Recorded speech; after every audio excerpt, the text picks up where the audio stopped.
Hello friends, welcome in Chirak medical classes. तो बच्चों, आपका चिरक मेडिकल क्लासेस में स्वागत है।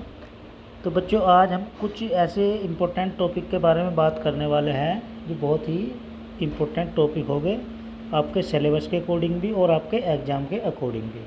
ठीक है, तो इससे पहले हमने हमारा जो ये यूट्यूब चैनल है, ठीक है बच्चों, तो इस पर हमने क्या किया हुआ है, एक ऐप भी बना दिया है। ठीक है, आपकी सुविधा के लिए एक ऐप, प्रॉपर ऐप बनाया हुआ है। आप प्ले स्टोर पर जाओगे, ठीक है, आप प्ले स्टोर पर जाना, वहाँ पे आपको ऐप मिल जाएगा। किस नाम से मिलेगा? चिरक मेडिकल क्लासेस के नाम से ही वो ऐप आपको मिल जाएगा, जिसमें हमने अब जो हमारी नोट्स वगैरह की जो सुविधाएं है, उस ऐप में सारी नोट्स मिल जाएंगे आपको, सारी प्रॉपर वीडियो मिल जाएगी। ठीक है, जितने भी सब्जेक्ट है डी फार्मा के। ठीक है, तो उस कंडीशन में क्या होगा बच्चों, आप हमने वहाँ पर क्या रखा हुआ है, 299 मात्र जो फ़ीस रखी हुई है। ठीक है, जो भी बच्चा उसको लेना चाह रहा है तो उसकी फ़ी रखी हुई है हमने 299 रुपये। ठीक है, तो आप उसको एक बार देख लेना। ठीक है बच्चों, चलो अब देखो, हमारा 2 चैप्टर कंप्लीट हो गए थे इसमें। तो दूसरे चैप्टर का एक लास्ट टॉपिक बचा हुआ था हमारा, कौन सा था वो बच्चों? Congestive heart failure. ठीक है, जिसको हम क्या बोलते हैं, CHF के नाम से भी जानते हैं। अब अगर हम CHF की बात करें, ठीक है, CHF मतलब कंजस्टिव हार्ट फेलियर। ठीक है, हार्ट के बारे में मैंने अच्छे से बता रखा है, आप चैनल पे जाना और अच्छे से वीडियो देख सकते हो। ठीक, तो CHF क्या होता है बच्चों? CHF एक ऐसी कंडीशन होती है जब हमारा हार्ट की जो पंप करने की जो पावर कैपेसिटी होती है, ठीक है, वो क्या हो जाती है, नॉर्मल से कमज़ोर हो जाती है। नॉर्मल से मतलब और भी वीक हो जाती है। ठीक है, तो उस कंडीशन में आपको CHF की प्रॉब्लम हो सकती है। CHF मतलब कंजस्टिव हार्ट फेलियर। ठीक है, ये एक प्रकार की बीमारी होती है। ठीक है बच्चों, तो जैसे इसका मीन्स क्या हुआ कि हमारा जो हार्ट की जो पंपिंग होती है, पंपिंग पावर, ठीक है, वो क्या हो जाती है, कम हो जाती है देन नॉर्मल, मतलब नॉर्मल के मुकाबले वो क्या हो जाती है, कमज़ोर हो जाती है। तो उस कंडीशन में आपको ये डिजीज़ हो सकती है, जिसको हम CHF के नाम से भी जानते हैं। ठीक है बच्चों, चलो अब नेक्स्ट देखते हैं इसके टाइप्स ऑफ CHF। अगर हम इसके टाइप्स की बात करें तो टाइप्स इसके क्या होते हैं, आपने पढ़ा होगा कि हार्ट में हमारे कितने चैम्बर होते हैं? 4 चैम्बर होते हैं बच्चों। ठीक है, हार्ट में कितने चैम्बर होते हैं? 4 चैम्बर होते हैं। एक तो हमारा LA होता है, LA होता है, RA होता है, LV होता है और RV होता है। ठीक है, left atrium, right atrium, left ventricle और राइट वेंट्रिकल। ठीक है बच्चों, तो लेफ्ट साइडेड हार्ट फेलियर, अगर हम लेफ्ट साइडेड की बात करें, ठीक है, मान लिया हार्ट के 4 चैम्बर हैं। ठीक, अगर हम इस ये लेफ्ट हो गया, ये राइट हो गया।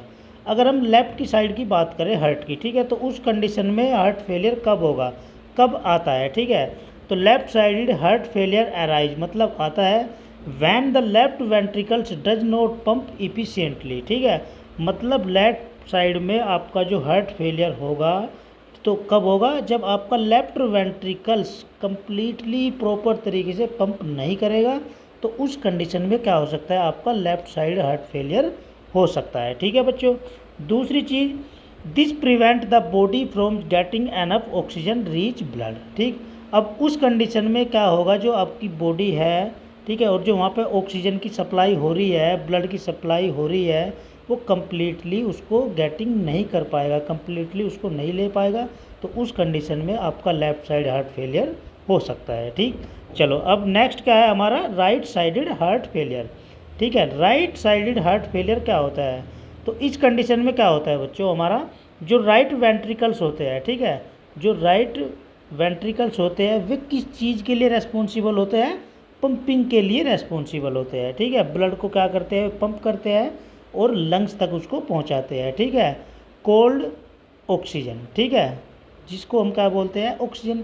ऑक्सीजन की मदद से ही हमारा ब्लड क्या होता है, पूरी बॉडी में सर्कुलेट हो जाता है। ठीक है, नेक्स्ट बात करें, नेक्स्ट पॉइंट क्या है हमारा, right sided heart failure occurs मतलब होता है, राइट साइड हार्ट फेलियर कब होता है बच्चों, जब राइट साइड, ठीक है, right side of the heart can not perform, जब राइट साइड का जो हिस्सा होता है, ठीक है, वो कम्प्लीटली अपने जो काम करने की जो क्षमता है वो उसको परफॉर्म नहीं कर रहा है। ठीक है, और अपनी अच्छे से जॉब, मतलब जो काम करने की एक प्रकार की उसकी क्रिया है, ठीक है, उसको हम जो भी बोल सकते हैं, तो उसका कोई भी इफेक्ट नहीं पड़ रहा है वहाँ पर। ठीक है, तो उस कंडीशन में आपका जो राइट साइड हार्ट फेलियर होता है वो हो सकता है। ठीक है बच्चों, चलो अब अगर हम इसके सिम्टम्स की बात करें, ठीक है, तो सिम्टम्स क्या क्या हो सकते हैं अगर आपका लेफ़्ट साइड का हार्ट फेलियर हो रहा है या फिर आपका राइट साइड का हार्ट फेल हो रहा है, तो उस कंडीशन में आपको ये सिम्टम्स दिखाई देंगे। तो कौन सा है देख लेते हैं। शॉर्टनेस ऑफ ब्रीथ, ठीक है, मतलब सांस लेने में आपको खिंचावपन आ जाएगा, ठीक है, सांस लेने में आपको प्रॉब्लम होगी। दूसरी चीज़ सडन वेट गेन, ठीक है, अचानक से आपका वजन गिर सकता है। चेस्ट पेन, आपकी जो छाती होती है उसमें क्या हो जाएगा, चेस्ट पेन हो जाएगा। नेक्स्ट है आपका इरेगुलर पल्स, ठीक है, आपकी जो पल्स रेट होता है वो इरेगुलर बढ़ जाएगा, बना रहेगा, ठीक है। नेक्स्ट है हमारा पेल स्किन, आपकी जो त्वचा होगी, त्वचा जो होगी बच्चों वो हल्की सी क्या हो जाएगी, पीली पड़नी स्टार्ट हो जाएगी, ठीक है। नेक्स्ट है आपका नोजिया, नोजिया मतलब आपका जी मिचलाना भी स्टार्ट हो जाएगा, आपका जी क्या हो जाएगा, मिचलाना स्टार्ट हो जाएगा। नेक्स्ट है आपका loss of appetite, loss of appetite मतलब भूख, भूख होती है जो, एपेटाइट मतलब क्या होती है, भूख होती है, तो भूख की भी कमी हो जाएगी। तो ये सारे आपको बहुत सारे सिम्टम्स देखने को मिले हैं बच्चों। अगर आपका राइट वाला, अगर आपका राइट या फिर लेफ्ट हार्ट फेल हो रहा है तो ये आपको सिम्टम्स दिखाई देंगे, ठीक है। चलो नेक्स्ट है हमारा ट्रीटमेंट। अगर हम इसकी ट्रीटमेंट की बात करें तो सबसे पहले इसका ट्रीटमेंट हम कैसे कर सकते हैं, ठीक है। तो सबसे पहला पॉइंट क्या है बच्चों हमारा, अवॉइड अल्कोहल कंजप्शन, ठीक है। अगर कोई अल्कोहल ले रहा है तो उसको वो क्या करना चाहिए, उसको छोड़ देना चाहिए, ठीक है, अल्कोहल कंजप्शन नहीं करना चाहिए, अवॉइड करना चाहिए। नेक्स्ट है आपका अवॉइड स्मोकिंग, ठीक है, धूम्रपान अवॉइड करना चाहिए, ये हार्ट के लिए भी और आपकी पूरी बॉडी के लिए, हार्ट के लिए क्या, आपके जो लंग्स वगैरह होती है, किडनीज वगैरह होती है, ऑलमोस्ट आपकी बॉडी के लिए बहुत ही खतरनाक होती है आपका अल्कोहल और आपका स्मोकिंग, ठीक।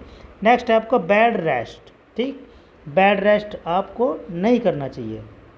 नेक्स्ट है आपका अवॉइड कोलेस्ट्रॉल इनटेक, ठीक है, आपका जो कोलेस्ट्रॉल आप ले रहे हो, मतलब कोलेस्ट्रॉल मतलब जैसे आपका रिफाइंड ऑयल हो गया, क्योंकि वो क्या करता है, फैट में कन्वर्ट होता है, ठीक है, तो कोलेस्ट्रॉल को भी आप इनटेक नहीं करोगे, ठीक है, उसको भी अवॉइड करोगे।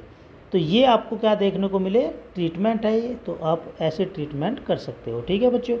अब अगर हम इसकी डायग्नोसिस की बात करें तो डायग्नोसिस मतलब उसको ठीक कैसे कर सकते हैं या कैसे उसकी जांच वगैरह कर सकते हैं। तो फर्स्ट है आपका ब्लड टेस्ट, ठीक है, ब्लड टेस्ट भी आप करा सकते हो कि आपका जो ब्लड है, जो ब्लड क्या हो रहा है, ब्लड गाढ़ा हो रहा है या ज़्यादा डार्क हो रहा है, ठीक है, तो उस कंडीशन में आप ब्लड टेस्ट भी करा सकते हो।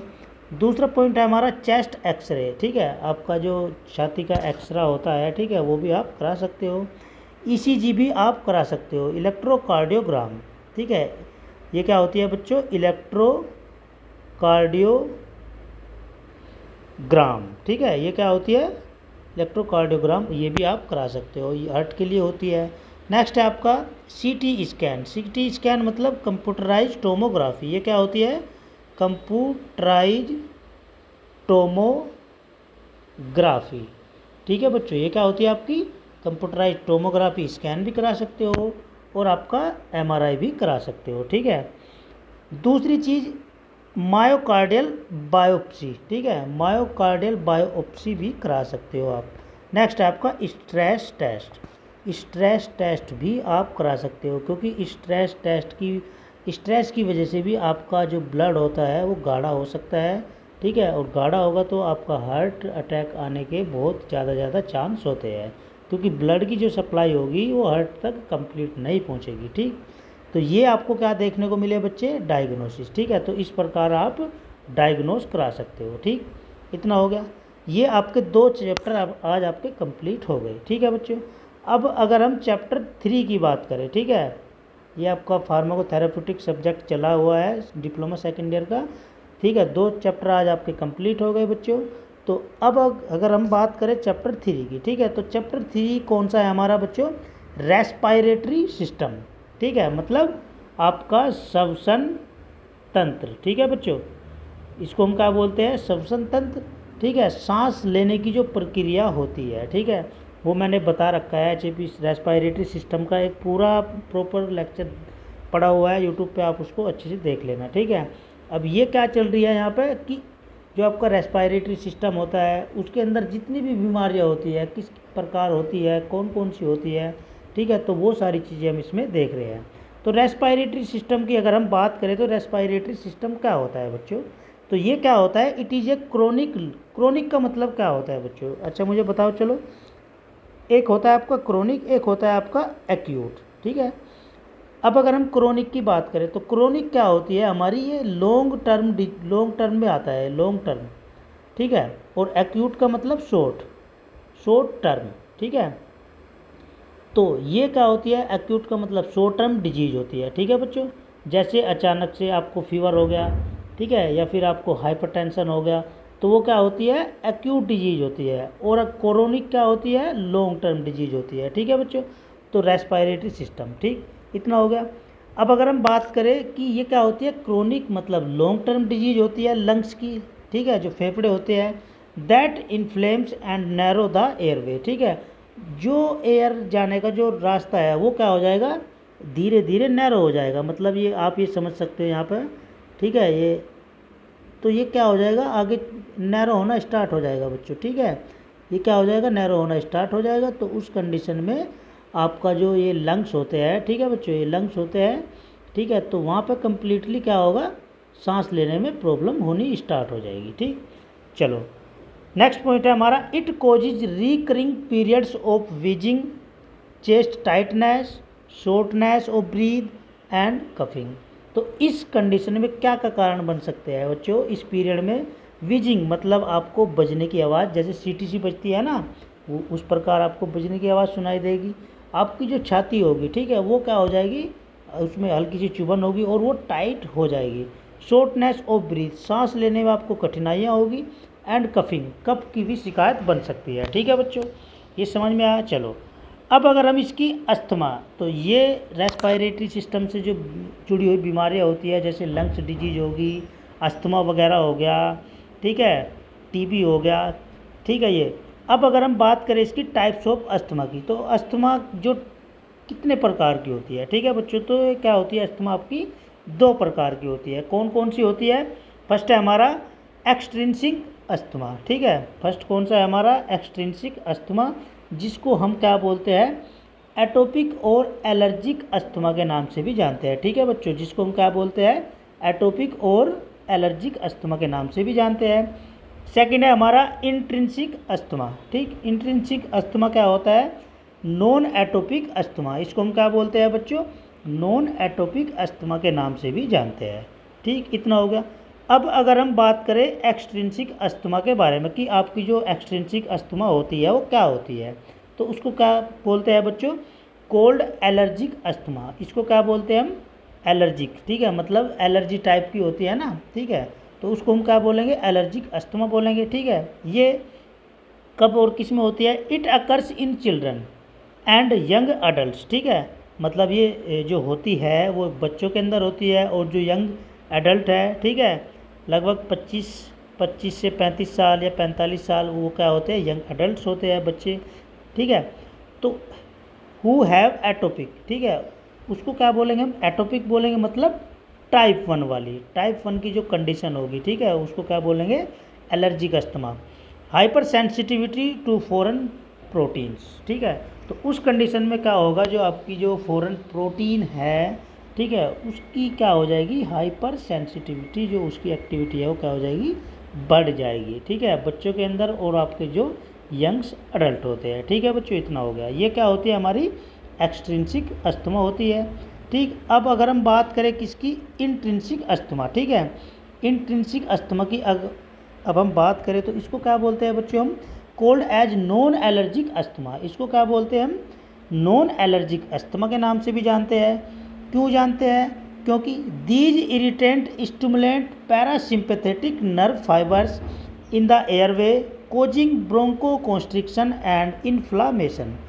क्यों, क्योंकि ये क्या होती है, इरिटेशन कोज करती है, ठीक है, और जो आपका पैरासिम्पैथेटिक नर्व फाइबर होती है, ठीक है, जो आपका एयरवे होता है, उसमें क्या करती है, आपकी जो ब्रोंकाई होती है उनका कॉन्स्ट्रिक्शन होना स्टार्ट हो जाता है, मतलब सिकुड़ना स्टार्ट हो जाता है, और वहाँ पर क्या हो जाती है, स्वेलिंग होना स्टार्ट हो जाती है। तो उस कंडीशन को हम क्या बोलते हैं बच्चों, इंट्रिंसिक अस्थमा के नाम से जानते हैं, इतना हो गया। चलो अब अगर हम बात करें थर्ड है हमारा मिक्स अस्थमा। मिक्स अस्थमा की अब अगर हम बात करें तो ये क्या होती है बच्चों, एक्यूट अस्थमा। अभी मैंने ऊपर भी बताया है, एक्यूट का मतलब अचानक से होने वाली, ठीक। तो इस कंडीशन में क्या होगा हमारा, सडन एपिसोड, मतलब अचानक से आपको सडन एपिसोड आ सकते हैं अस्थमा के, ठीक है, झटके टाइप के, ठीक। अब अगर हम इसकी एग्जांपल की बात करें तो वीजिंग, जैसे बजने की आवाज़ आना, चेस्ट टाइटनेस हो जाना और कफ का आ जाना, मलगम टाइप का बाहर आना अचानक से, ठीक है। दूसरी चीज़ क्रोनिक अस्थमा, ये मिक्स वाली है। क्रोनिक अस्थमा जैसे ये क्या होती है, आपकी लॉन्ग टर्म कंडीशन होती है, ठीक है। इसमें मतलब आपको काफ़ी टाइम के बाद आपको महसूस होगा या पता चलेगा कि अब मुझे अस्थमा की शिकायत हो गई, ठीक है, या आपका जो कफिंग है या जो कफ है मलगम वगैरह उसकी ज़्यादा बढ़ गई मात्रा, ठीक है, तब जाके आपको पता चलेगा कि अब मुझे अस्थमा हो गई, ठीक है बच्चों, इतना हो गया। चलो अब अगर हम इसके कोजिज की बात करें, ठीक है, इसके कारण क्या क्या हो सकते हैं अस्थमा के, ठीक है, कोजिज ऑफ अस्थमा। तो सबसे पहली बात अगर हम करें तो ये क्या होता है, एयर पोल्यूटेंट, ठीक, एयर पोल्यूशन की वजह से भी हो सकता है। अब उसमें कौन कौन सी चीज़ें आती है, जैसे आपका सिगरेट वगैरह आती है और जो आपके कुछ परफ्यूम्स वगैरह भी आते हैं, ठीक है, उनकी वजह से भी हो सकता है। नेक्स्ट है हमारा सर्टेन ड्रग, कुछ आपकी ड्रग्स भी आती है, जैसे आपका एस्प्रीन हो गया, एनसेड्स हो गया, एक्सेट्रा। एनसेड्स मतलब नॉन स्टेरॉइडल,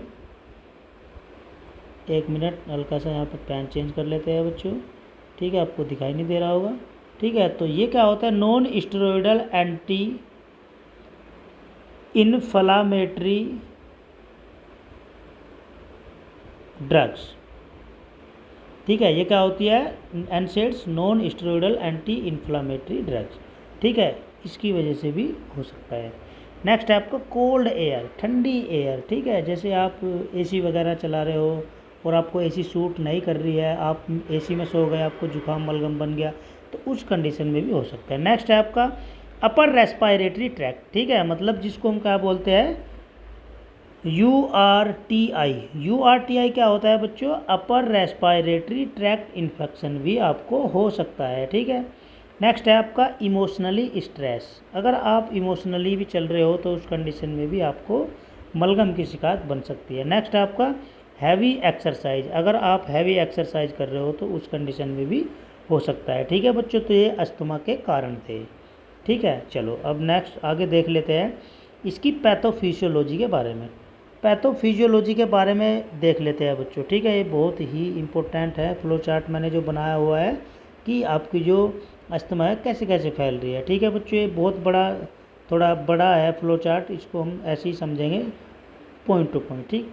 तो सबसे पहले अब अगर हम बात करें तो यहाँ पर क्या होता है, एक्सपोजर टू स्टिमुलाई एलर्जन, ठीक, कि जो आपका एलर्जन है टाइप के, एलर्जन टाइप्स है, तो वो क्या हो रहे हैं, एक्सपोज हो रहे हैं, मतलब फैले हुए हैं और स्टिमुलेशन करते हैं। वो किस चीज़ का करते हैं बच्चों, वहाँ पर क्या होगा, जब वो स्टिमुलाई हो जाएंगे, आपके जो एलर्जन है फैले हुए हैं, ठीक है, तो उस कंडीशन में क्या होगा, प्रोडक्शन ऑफ एंटीबॉडीज़, एंटीबॉडीज़ का वहाँ पर क्या होना स्टार्ट हो जाएगा, प्रोडक्शन होना स्टार्ट हो जाएगा, जैसे आपका IgE। अब अगर हम एंटीबॉडीज़ की बात करें, एंटीबॉडीज़ की अब अगर हम बात करें तो क्या होती है, अब आपको ध्यान रख लेना है बच्चों, गेम, ठीक है, मैं बता रहा हूँ आपको गेम। तो इसका मतलब क्या हुआ, antibodies IgG, IgA, IgM, IgE हो ही गया, ठीक। तो ये क्या होती है, गेम, एंटीबॉडीज आपको ऐसे ध्यान रख लेनी है, गेम, ठीक। तो वहाँ पर क्या हो जाएगा बच्चों, आपका प्रोडक्शन होना स्टार्ट हो जाएगा, आपकी जो एंटीबॉडीज होती है कौन से वाली, IgE, ठीक है। उस कंडीशन में क्या होगा, वहाँ पर जो आपकी मास्ट सेल्स होती है, ठीक है, जो आपकी मास्ट सेल्स होती है वो क्या हो जाएगी, वहाँ पे एक्टिवेट हो जाएगी, ठीक, एक्टिवेट हो जाएगी। चलो एक्टिवेट होगी, अब जब वो आपकी जो मास्ट सेल्स होती है जब वो वहाँ पे एक्टिवेट हुई तो उस कंडीशन में क्या होता है बच्चों, तो उस कंडीशन में क्या होता है, वो वहाँ से क्या करती है, release of vasoconstrictor and inflammatory substance, ठीक। तो वो वहाँ से क्या रिलीज करती है बच्चों, जो वासोकॉन्स्ट्रिक्टर होते हैं कुछ, और जो कुछ वहाँ पर क्या होता है, इन्फ्लामेटरी सब्सटेंस होते हैं, मतलब जो हल्की सी सूजन पैदा करेंगे, ठीक। उसमें क्या हो सकता है, वो आपका हिस्टामाइन हो सकता है और आपका प्रोस्टाग्लैंडिन होता है, इसको हम पीजी के नाम से भी जानते हैं। प्रोस्टाग्लैंडिन होता है बाय मास्ट सेल, ठीक है, जो किसके द्वारा होगा, आपकी जो मास्ट सेल्स होती है, ठीक है बच्चों, इतना हो गया। अब दूसरी चीज़, फिर उसके बाद क्या होगा, उसके बाद होगा हमारा इन्फ्लामेशन एंड वासो कॉन्स्ट्रिक्शन, ठीक है। तो उस कंडीशन में क्या हो जाएगा, वहाँ पे इन्फ्लामेशन होगा या फिर वासो कॉन्स्ट्रिक्शन हो जाएगा, ठीक है। जब ये चीज़ें हो जाएगी तो वहाँ पे क्या होगा, दो चीज़ें वर्किंग करना स्टार्ट कर देगी, ठीक है। कौन कैसे होगी वहाँ पे वर्किंग, तो पहली चीज़ तो क्या होगी वहाँ पे, एनहांस म्यूकस सिक्रीशन, ठीक है। जो वहाँ पे आपका जो म्यूकस बना हुआ है उसका सिक्रीशन वहाँ से होना स्टार्ट हो जाएगा, ठीक है बच्चों। दूसरी साइड क्या होगा, माइग्रेशन ऑफ फैगोसाइटिक सेल, ठीक है, कि जो आपकी फैगोसाइटिक सेल होती है उनका वहाँ पे क्या हो जाएगा, माइग्रेशन हो जाएगा, ठीक। चलो अब क्या होगा, एक साइड मान लो, एक साइड ये है और दूसरी साइड ये है, ठीक है। तो पहली साइड में इतना हो गया, ठीक। दूसरी साइड में क्या होगा, फैगोसाइटोसिस की कंडीशन आ जाएगी वहाँ पे, ठीक है, कि जो आपका माइग्रेशन हुआ था फैगोसाइटिक सेल का, तो वहाँ पर क्या हो जाएगी, फैगोसाइटोसिस हो जाएगी। फिर क्या होगा बच्चों, फिर वहाँ पर क्या हो जाएगा आपका release of basic lytic enzyme, ठीक है। वहाँ से क्या निकलेंगे, कुछ लाइटिक एंजाइम्स निकलेंगे, ठीक है। वहाँ से क्या रिलीज होंगे, कुछ आपके बेसिक लाइटिक एंजाइम निकलेंगे। दूसरी साइड में क्या होगा, एयरवे नैरोविंग और अब ऑब्स्ट्रक्शन, ठीक है। आपका जो एयरवे होता है, मतलब हवा जाने का जो रास्ता होगा, वो क्या हो जाएगी, नैरो हो जाएगी, सिकुड़ जाएगी, और ऑब्स्ट्रक्शन मतलब टूटना स्टार्ट हो जाएगी, ठीक। उस कंडीशन में क्या होगा बच्चों, वहाँ पे आपका पीपीटी ऑफ अस्थमा, ठीक है, मतलब प्रेसिपिटेशन ऑफ अस्थमा बन जाएगा, ठीक है, मतलब गाढ़ा मलगम आपका बन जाएगा, ठीक है। तो अस्थमा आपको हो जाएगी। यहाँ पे फैगोसाइटोसिस हो गया। अब फैगोसाइटोसिस के बाद क्या होगा, वहाँ पे ये आपके कुछ एंजाइम वहाँ से रिलीज हुए, बेसिक लाइटिक एंजाइम रिलीज हुए, ठीक है, और फर्दर इन्फ्लामेशन, वहाँ पर क्या होगा, फर्दर इन्फ्लामेशन होगा और पीपीटी ऑफ अस्थमा बन गया, ठीक है। तो ये आपको अच्छे से समझ में आएगा बच्चों, ठीक है, कि कैसे कैसे आपकी अस्थमा का प्रोडक्शन हुआ है, ठीक है बच्चों, इतना हो गया। चलो अब आगे देख लेते हैं एक बार। अब इसके सिम्टम्स आ गए, अस्थमा के सिम्टम्स आ गए बच्चों, ठीक है। तो अब अगर हम इसके सिम्टम्स की बात करें तो सिम्टम्स देख लेते हैं। फर्स्ट पॉइंट क्या है, यहाँ पे हल्का सा पेन चेंज कर लेते हैं एक बार, ठीक, चलो पेन चेंज हो गया। अब अगर हम इसके सिम्टम्स की बात करें तो सबसे पहला क्या है, विजिंग, विजिंग की शिकायत बनेगी। बजना मतलब जैसे सीटी निकलती है, उस कंडीशन की आपको सुनाई देगी। दूसरी चीज़ पेनलेस, ठीक है, दर्द होगा। टाइटनिंग इन द चेस्ट, ठीक है, मतलब जो आपकी छाती है उसमें टाइटनेस नज़र आएगा और आपको दर्द होगा, ठीक है बच्चों। नेक्स्ट है हमारा शॉर्टनेस ऑफ ब्रीथ, सांस लेने में कठिनाइयाँ होगी। नेक्स्ट पॉइंट है हमारा ड्रग परसिस्टेंट कफ, ठीक है, कि और जो आपकी ड्रग होगी, ठीक है, वो क्या करेगी, कफ को परसिस्ट करेगी, मतलब निकालने का काम करेगी, वहाँ से उसको भगाने का काम करेगी। नेक्स्ट है आपका स्वेटिंग, पसीना, पसीना भी आपको आएगा। नेक्स्ट है आपका कफिंग, कफिंग की शिकायत भी बनेगी, ठीक है बच्चों। ये क्या थे, सिम्टम्स दिखाई देंगे, मतलब ये सारे आपको सिम्टम्स दिखाई देंगे कि ये कंडीशन, ये चीज़ें आपको हो सकती है यदि आपको अस्थमा की शिकायत है। इतना हो गया। चलो अब अगर हम इसके डायग्नोसिस की बात करें कि कैसे इसको डायग्नोस कर सकते हैं बच्चों, तो कैसे डायग्नोस करते हैं अस्थमा को, तो सबसे पहला पॉइंट है हमारा लंग्स फंक्शन टेस्ट, ठीक है, जो आपके फेफड़े होते हैं, ठीक है, तो उसका टेस्ट आपको करा लेना चाहिए।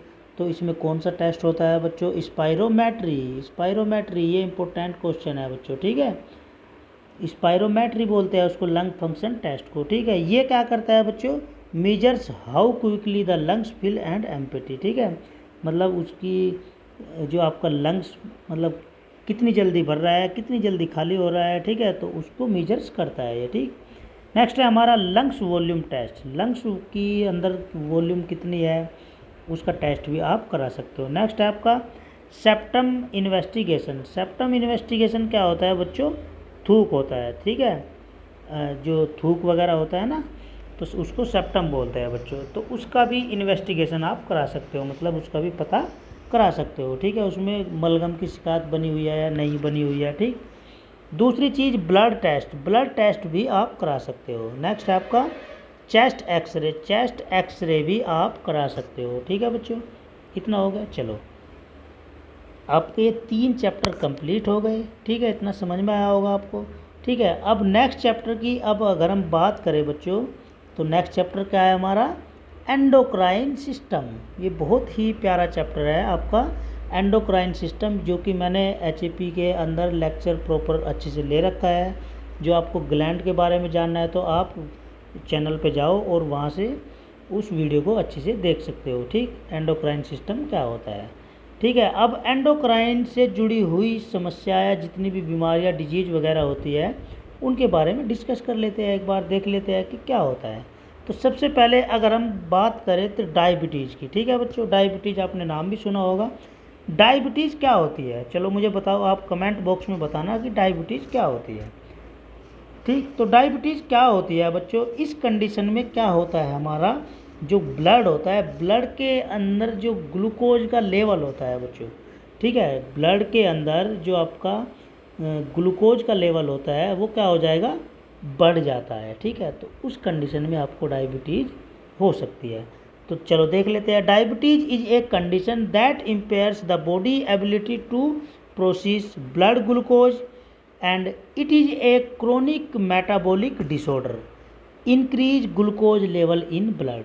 ठीक है बच्चों, तो डायबिटीज़ क्या होती है, डायबिटीज़ एक ऐसी कंडीशन होती है बॉडी के अंदर, ठीक है, जो क्या करती है, ब्लड में ग्लूकोज का लेवल बढ़ जाता है या फिर वहाँ पर क्या हो जाता है, एक क्रोनिक मेटाबॉलिक डिसऑर्डर हो जाता है। तो उसको हम क्या बोलते हैं कि आपका जो ब्लड है, ब्लड के अंदर ग्लूकोज का लेवल क्या हो गया, बढ़ गया।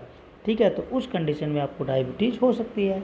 इतना हो गया। चलो बच्चों, अब नेक्स्ट देख लेते हैं, शुगर लेवल देख लेते हैं, ब्लड के अंदर कितना होना चाहिए नॉर्मल और ज़्यादा कितना होना चाहिए। ठीक है बच्चों, अब अगर हम इसकी मिनिमम वैल्यू, ये क्या आपकी मिनिमम वैल्यू है और ये क्या आपकी मैक्सिमम वैल्यू है। ठीक है बच्चों, तो नॉर्मल कितना होना चाहिए ब्लड शुगर लेवल, ठीक, मतलब ब्लड के अंदर शुगर का लेवल नॉर्मल या मैक्सिमम। ठीक, तो मिनिमम तो मतलब आपका 70% और मैक्सिमम 100। ठीक, लेस देन कितना होना चाहिए बच्चों, 140। प्री डायबिटिक, प्री डायबिटीज की अब अगर हम बात करें तो कितना होनी चाहिए, उसकी जो मिनिमम वैल्यू वो लगभग 101 होनी चाहिए और मैक्सिमम वैल्यू कितनी हो सकती है, वो 126 हो सकती है। और लेस देन मतलब 140 से 200, ये तो आपकी क्या है, प्री डायबिटिक के अंदर आता है। अब अगर हम कंप्लीट डायबिटीज़ की ही बात करें, डायबिटिक की बात करें, तो मोर देन मतलब ज़्यादा कितनी, 126। ठीक है, मतलब उससे भी 128 के आसपास। ठीक है, और मोर देन मतलब 200। तो ये क्या है आपका, क्या है बच्चों, ब्लड के अंदर शुगर का लेवल। इतना समझ में आ गया होगा, ये टेबल आप एक बार देख लेना अच्छे से। ठीक, चलो, एक कंडीशन होती है बच्चों हाइपोग्लाइसीमिया। ठीक है, हाइपो का मतलब क्या होता है, कम, और हाइपर का मतलब क्या होता है बच्चों, ज़्यादा। ठीक है, तो हाइपोग्लाइसीमिया क्या होता है, लो लेवल शुगर। ठीक, मतलब जो शुगर का लेवल है वो क्या है, कम है ब्लड के अंदर, तो उसको हम क्या बोलेंगे, हाइपोग्लाइसीमिया बोलेंगे। हाइपरग्लाइसीमिया, अगर हाइपरग्लाइसीमिया है तो बच्चों क्या होगा, हाई ब्लड शुगर होगा, मतलब ब्लड के अंदर शुगर का जो लेवल है वो क्या होगा, हाई होगा, तो उसको हम क्या बोलेंगे, हाइपरग्लाइसीमिया बोलेंगे। ठीक है बच्चों, इतना हो गया। चलो, अब अगर हम बात करें टाइप्स ऑफ डायबिटीज़ के बारे में, कि जो आपकी डायबिटीज़ होती है वो कितने प्रकार की होती है। ठीक है बच्चों, तो आपको बताना है। चलो मुझे बताओ आप कमेंट बॉक्स में एक बार कि जो आपकी डायबिटीज़ होती है वो कितनी प्रकार की होती है। चलो देख लेते हैं एक बार यहाँ पे, कि फर्स्ट होती है आपकी टाइप 1 डायबिटीज़। ठीक है, टाइप 1 डायबिटीज़ मेलाइटस। ठीक है, तो इस कंडीशन में क्या होता है, ये क्या होती है बच्चों, it is a also known as insulin dependent diabetes mellitus. ठीक है, इसको हम किसके नाम से भी जानते हैं बच्चों, IDDM के नाम से भी जानते हैं टाइप 1 डायबिटीज़ को। ठीक है, IDDMS क्या होता है, मतलब इंसुलिन डिपेंडेंट डायबिटीज़ मेलाइटस। ठीक, नेक्स्ट है आपका सब टाइप फर्स्ट ए। ठीक है, उसके सब टाइप देख लेते हैं, मतलब फर्स्ट वाली के, तो ये क्या होती है, characterise by autoimmune destruction of beta cells which usually lead to insulin deficiency. ठीक है, तो सब टाइप फर्स्ट ए की अगर हम बात करें तो ये क्या होती है, किसके द्वारा कैरेक्टराइज होती है बच्चों? जो आपका ऑटो इम्यून होता है, ठीक है, उसको क्या करती है? डिस्ट्रक्शन कर देती है, जो आपकी बीटा सेल्स होती है, ठीक है। और तब जाके वहाँ पे आपकी जो इंसुलिन की जो डिफिशेंसी होती है, मतलब कमी होती है, वो हो जाती है। तो उसको क्या बोलते हैं हम? सब टाइप फर्स्ट ए डायबिटिक बोलते हैं। नेक्स्ट है हमारा सब टाइप फर्स्ट बी, ठीक। इस कंडीशन में क्या होता है बच्चों? Characterise by insulin deficiency with tendency develop ketosis, ठीक है। तो जो आपकी सब टाइप फर्स्ट बी डायबिटीज़ होती है बच्चों, वो क्या कैरेक्टराइज बाय करती है? आपका जो इंसुलिन की जो डिफिशिएंसी है, कमी है, ठीक है, तो उसके साथ साथ कीटोसिस भी वहाँ पे डेवलप हो सकता है, ठीक है बच्चों। तो उसको क्या बोलते हैं हम? सब टाइप फर्स्ट बी डायबिटीज़ बोलते हैं। चलो, अब सेकंड है हमारा टाइप सेकंड डायबिटीज़ मेलाइटस, जिसको हम क्या बोलते हैं? नॉन इंसुलिन के नाम से भी बोलते हैं। एक बार पेन चेंज कर लेते हैं यहाँ पे, ठीक है, जिसको हम क्या बोलते हैं? नॉन इंसुलिन के नाम से भी जानते हैं। क्यों जानते हैं? क्योंकि ये क्या होती है आपकी? Non insulin dependent diabetes mellitus. और फर्स्ट वाली क्या थी बच्चों? IDDM, ठीक। जो आपकी टाइप फर्स्ट था वो क्या था बच्चों? हमारा टाइप फर्स्ट, ये आपको याद कर लेना है, पूछ ले जाता है क्वेश्चन, ठीक है। IDDM था। और ये सेकंड क्या है हमारा? टाइप सेकंड, ये क्या है बच्चों? Non insulin dependent diabetes mellitus, ठीक। चलो, अब इसके हम साइन और सिम्टम्स देख लेते हैं बच्चों, ठीक है, कि आपको उसके सिम्टम्स या साइन क्या क्या दिखाई दे सकते हैं अगर आपको डायबिटीज़ की शिकायत है। तो फर्स्ट पॉइंट की अगर हम बात करें तो सब वहाँ पर क्या होगा आपको? इंक्रीज थर्स्ट, ठीक है, मतलब आपको प्यास बहुत ज़्यादा लगेगी, ठीक। ब्लड विजन, ब्लड विजन क्या होता है? मतलब आपको धुंधलापन भी वहाँ पर दिखाई देगा। क्या होगा बच्चों? धुंधलापन भी आपको वहाँ पे दिखाई देगा, मतलब आँखों में। नेक्स्ट है आपका स्किन इन्फेक्शन, त्वचा में इन्फेक्शन भी आपको हो सकता है। नेक्स्ट है आपका वेजाइनल इन्फेक्शन, अगर किसी को डायबिटीज़ की शिकायत है तो वेजाइना के अंदर भी इन्फेक्शन बन सकता है। नेक्स्ट है आपका वेट लॉस, आपका जो वेट है वो भी गिर सकता है, मतलब कम हो सकता है। तो बच्चों ये हमें क्या दिखाई दिए? इसके डायबिटीज़ के सिम्टम्स दिखाई दिए, ठीक है, साइन दिखाई दिए। चलो, अब अगर हम इसके मोड ऑफ एक्शन की बात करें इंसुलिन की, ठीक है बच्चों, MOA मतलब मोड ऑफ एक्शन की, अब अगर हम इसकी बात करें तो देखो इंसुलिन क्या होता है बच्चों? आप बताओ मुझे कमेंट बॉक्स में, इंसुलिन क्या होता है? तो इंसुलिन क्या होता है? हमारा एक प्रकार का हार्मोन होता है, ठीक है, हार्मोन की तरह काम करता है, ठीक। और सीक्रेट कहाँ से होता है? मतलब कहाँ से निकलता है? कहाँ से निकलता है बच्चों? पैंक्रियाज से निकलता है, ठीक है, ये आपको याद कर लेना है अच्छे से। इंसुलिन का प्रोडक्शन कौन करता है बच्चों? पैंक्रियाज करता है, ठीक। चलो, अब देख लेते हैं कैसे कैसे हो रहा है। तो सबसे पहली बात अगर हम करें तो pancreas secret insulin into the blood stream, ठीक। तो पैंक्रियाज क्या सीक्रेट कर रहा है? इंसुलिन कर रहा है, किसके अंदर? आपकी जो ब्लड स्ट्रीम होती है उसके अंदर, ठीक है बच्चों। उसके बाद क्या होगा? Insulin circulate enabling sugar to enter the cell, insulin क्या होगा? सर्कुलेट होगा, ठीक है, शुगर के साथ साथ, ठीक है, और आपकी जो सेल होती है उसके साथ एंटर हो जाएगा, ठीक है बच्चों। उसके बाद क्या होगा? Insulin lowers the amount of sugar in the blood stream, ठीक है, इंसुलिन मतलब वहाँ पर थोड़ा सा कम होगा, ठीक, उसका अमाउंट है जो शुगर का, किसके अंदर? आपकी जो ब्लड स्ट्रीम है, ठीक है, जो ब्लड स्ट्रीम है वहाँ पर जो आपका शुगर है उसका जो अमाउंट है वो थोड़ा कम होगा। क्यों होगा? जब क्योंकि वहाँ पर इंसुलिन भी कम हो रहा है, ठीक। उसके बाद क्या होगा बच्चों? उसके बाद होगा हमारा ब्लड शुगर लेवल ड्रॉप्स, ठीक है, मतलब जो आपका जो शुगर है ब्लड के अंदर उसका जो लेवल है शुगर का वो ड्रॉप मतलब कम हो जाएगा, ठीक है, कम होगा। So does the secretion of insulin, ठीक है, इसलिए वहाँ पर क्या होगा? इंसुलिन क्या करेगा? सिक्रीट होगा, ठीक है, और किसके द्वारा होगा? पैंक्रियाज के द्वारा, ठीक है, उस कंडीशन में आपका इंसुलिन काम करेगा, ठीक है बच्चों, इतना समझ में आया है, ठीक है। चलो, अब नेक्स्ट देख लेते हैं रिस्की फैक्टर, इसके कुछ क्या होते हैं बच्चों? ये बहुत ही रिस्की फैक्टर होते हैं। कौन कौन सा? जैसे आपका वेट कम हो गया, ये फैमिली हिस्ट्री की वजह से भी हो सकता है, एज के हिसाब से भी हो सकता है।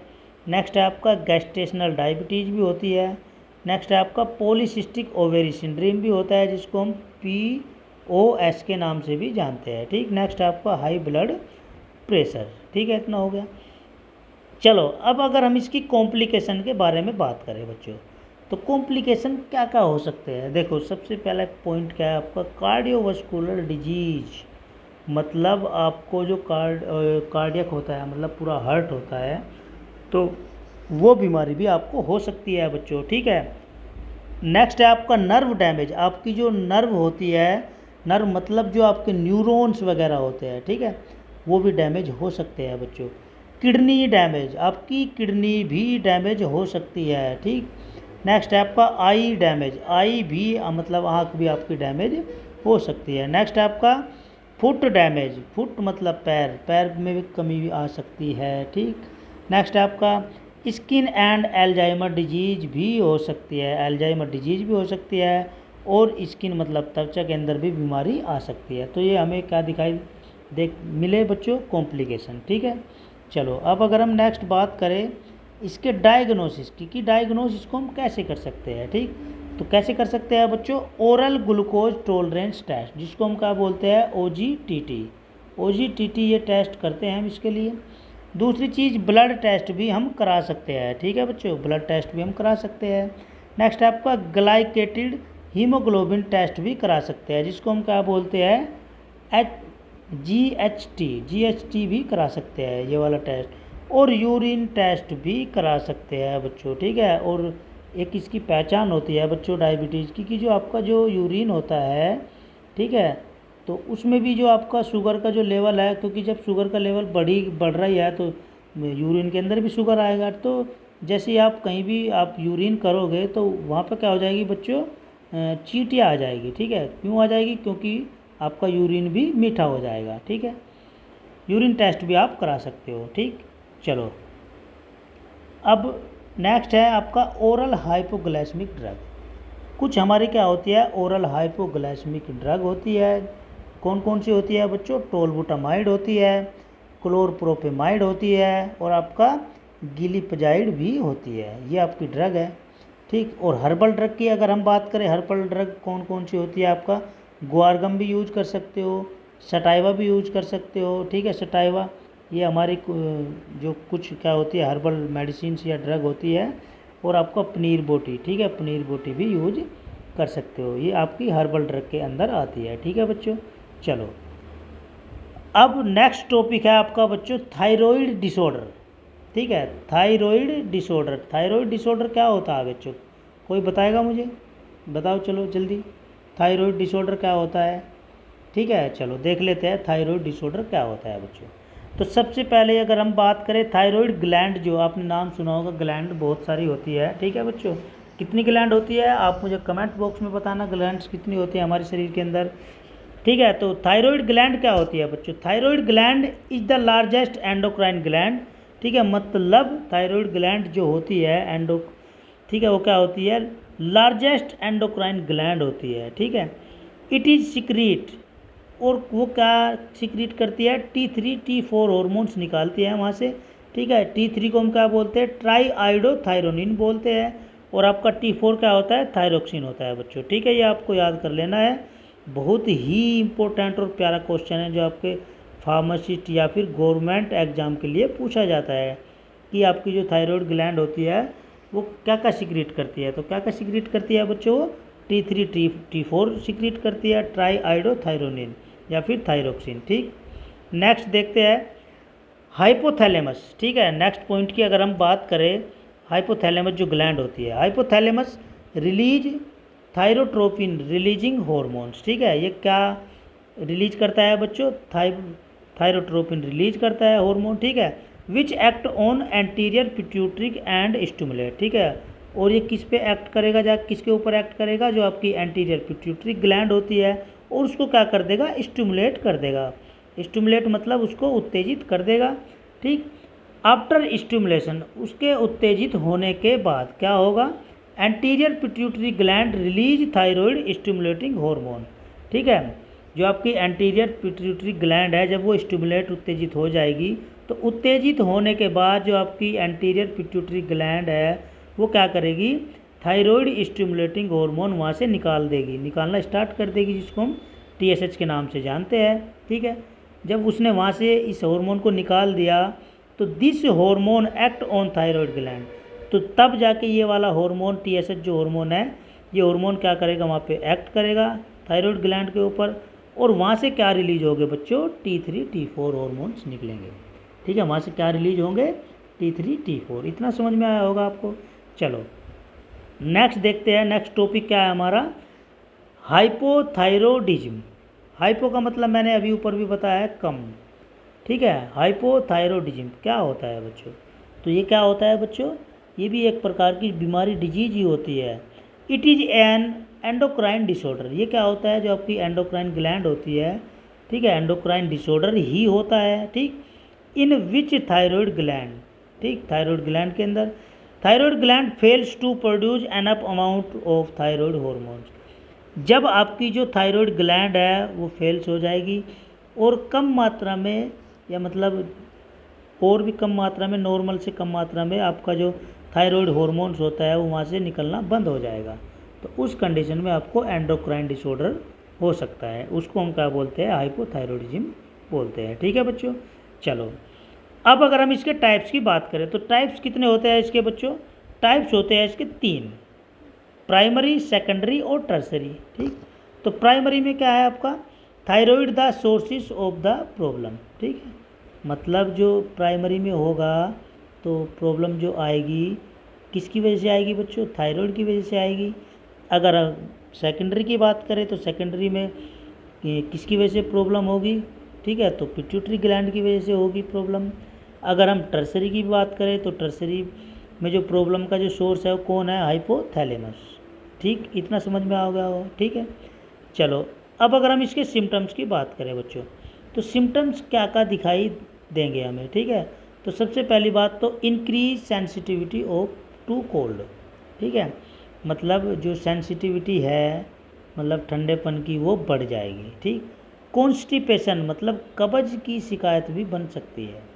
ड्राई स्किन, आपकी जो स्किन त्वचा है वो भी सूखी पड़ सकती है, सूखापन आ सकता है। नेक्स्ट आपका वेट गेन, आपका जो वज़न है वो भी गेन हो सकता है। नेक्स्ट है आपका मसल्स वीकनेस, आपकी जो मसल्स है वो वीकनेस हो सकती है। नेक्स्ट है आपका डिप्रेशन, आप डिप्रेशन में भी जा सकते हो। ये आपको सिम्टम्स देखने को मिलेंगे, एक्सेट्रा और भी बहुत सारे सिम्टम्स होते हैं। ठीक है बच्चों, ये क्या थे, सिम्टम्स थे।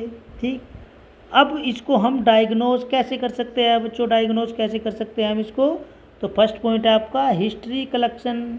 हिस्ट्री कलेक्शन का मतलब जैसे हमारे पेरेंट्स को थी या हमारे दादा को थी, ठीक है, तो वो क्या होता है, हमारा हिस्ट्री कलेक्शन होता है। ठीक है, कि हो सकता है पेरेंट्स को, पेरेंट्स से फिर बच्चे में आ जाए, बच्चे से फिर उसके बच्चे में आ जाए, तो एक क्या होती है, हमारी क्रोनिक कंडीशन में ही आ जाती है, क्रोनिक डिजीज में भी आ जाती है। ठीक, तो हिस्ट्री कलेक्शन भी आप कर लोगे।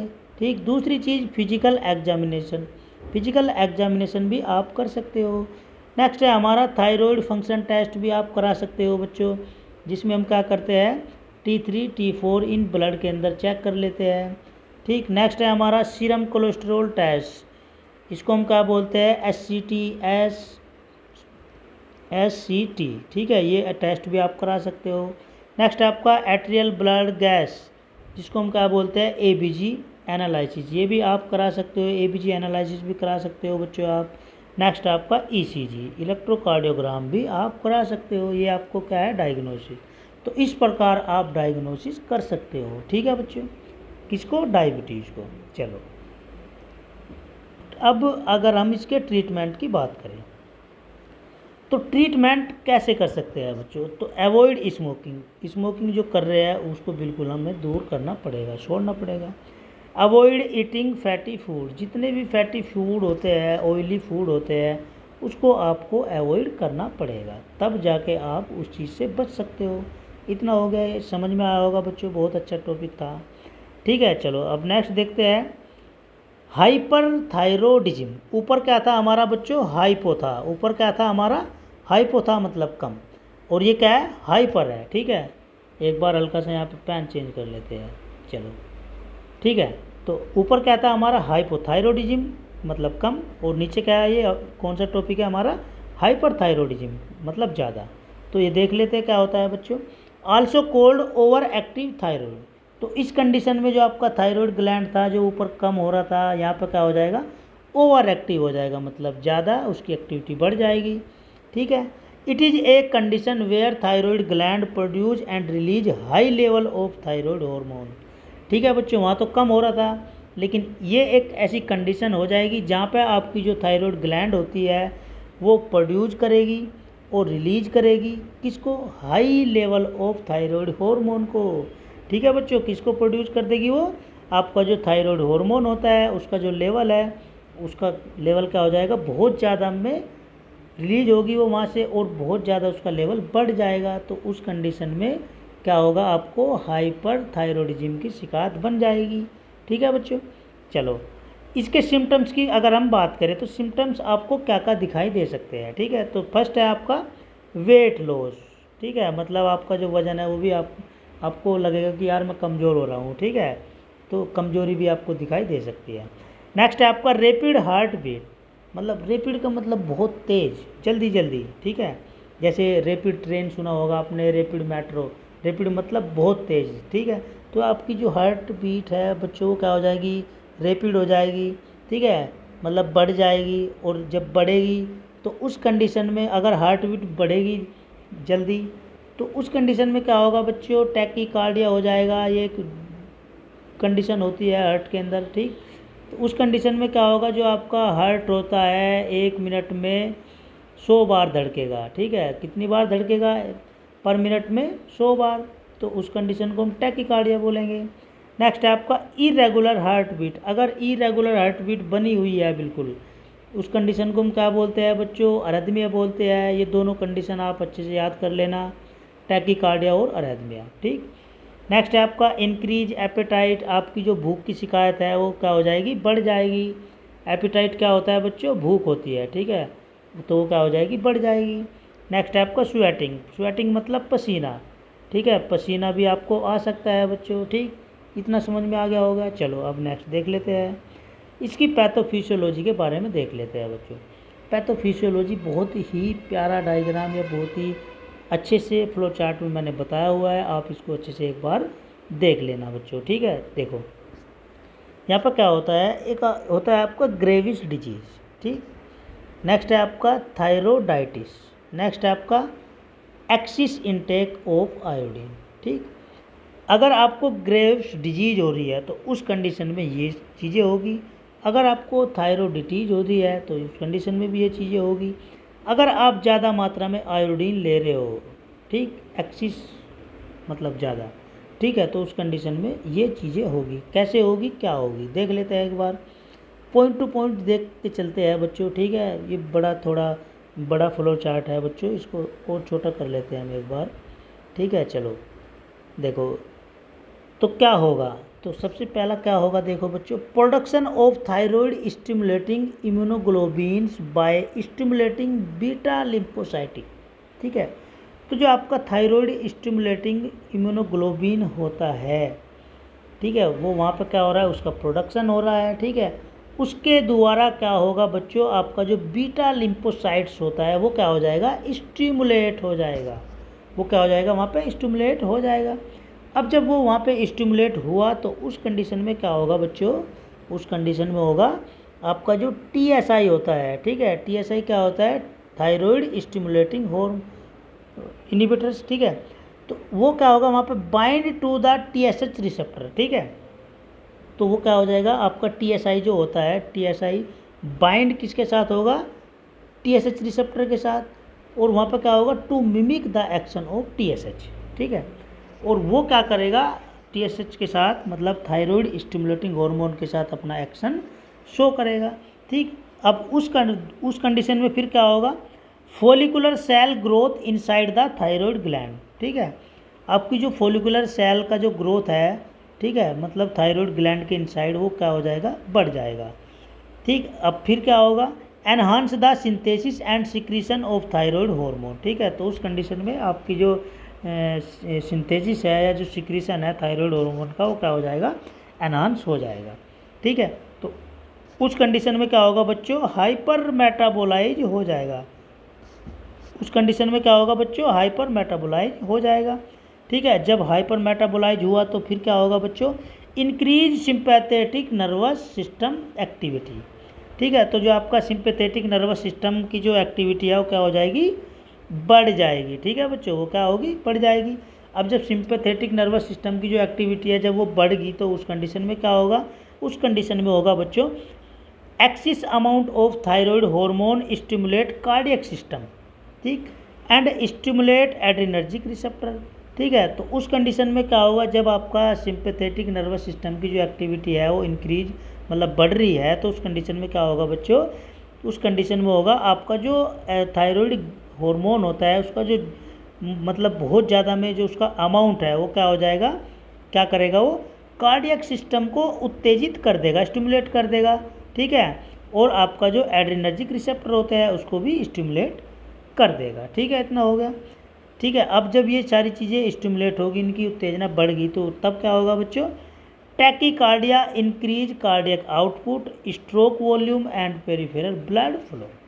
तो उस कंडीशन में क्या होगा बच्चों, टैकीकार्डिया हो जाएगा, आपका जो कार्डियक आउटपुट है वो बढ़ जाएगा, स्ट्रोक की जो वॉल्यूम होती है वो भी बढ़ जाएगी, एंड पेरिफेरल ब्लड फ्लो भी बढ़ जाएगा। ठीक है, और तब जाके आपको ये बीमारी हो जाएगी। ठीक है बच्चों, इतना समझ में आया होगा। तो उस कंडीशन को हम क्या बोलते हैं, हाइपरथायरॉयडिज्म बोलते हैं।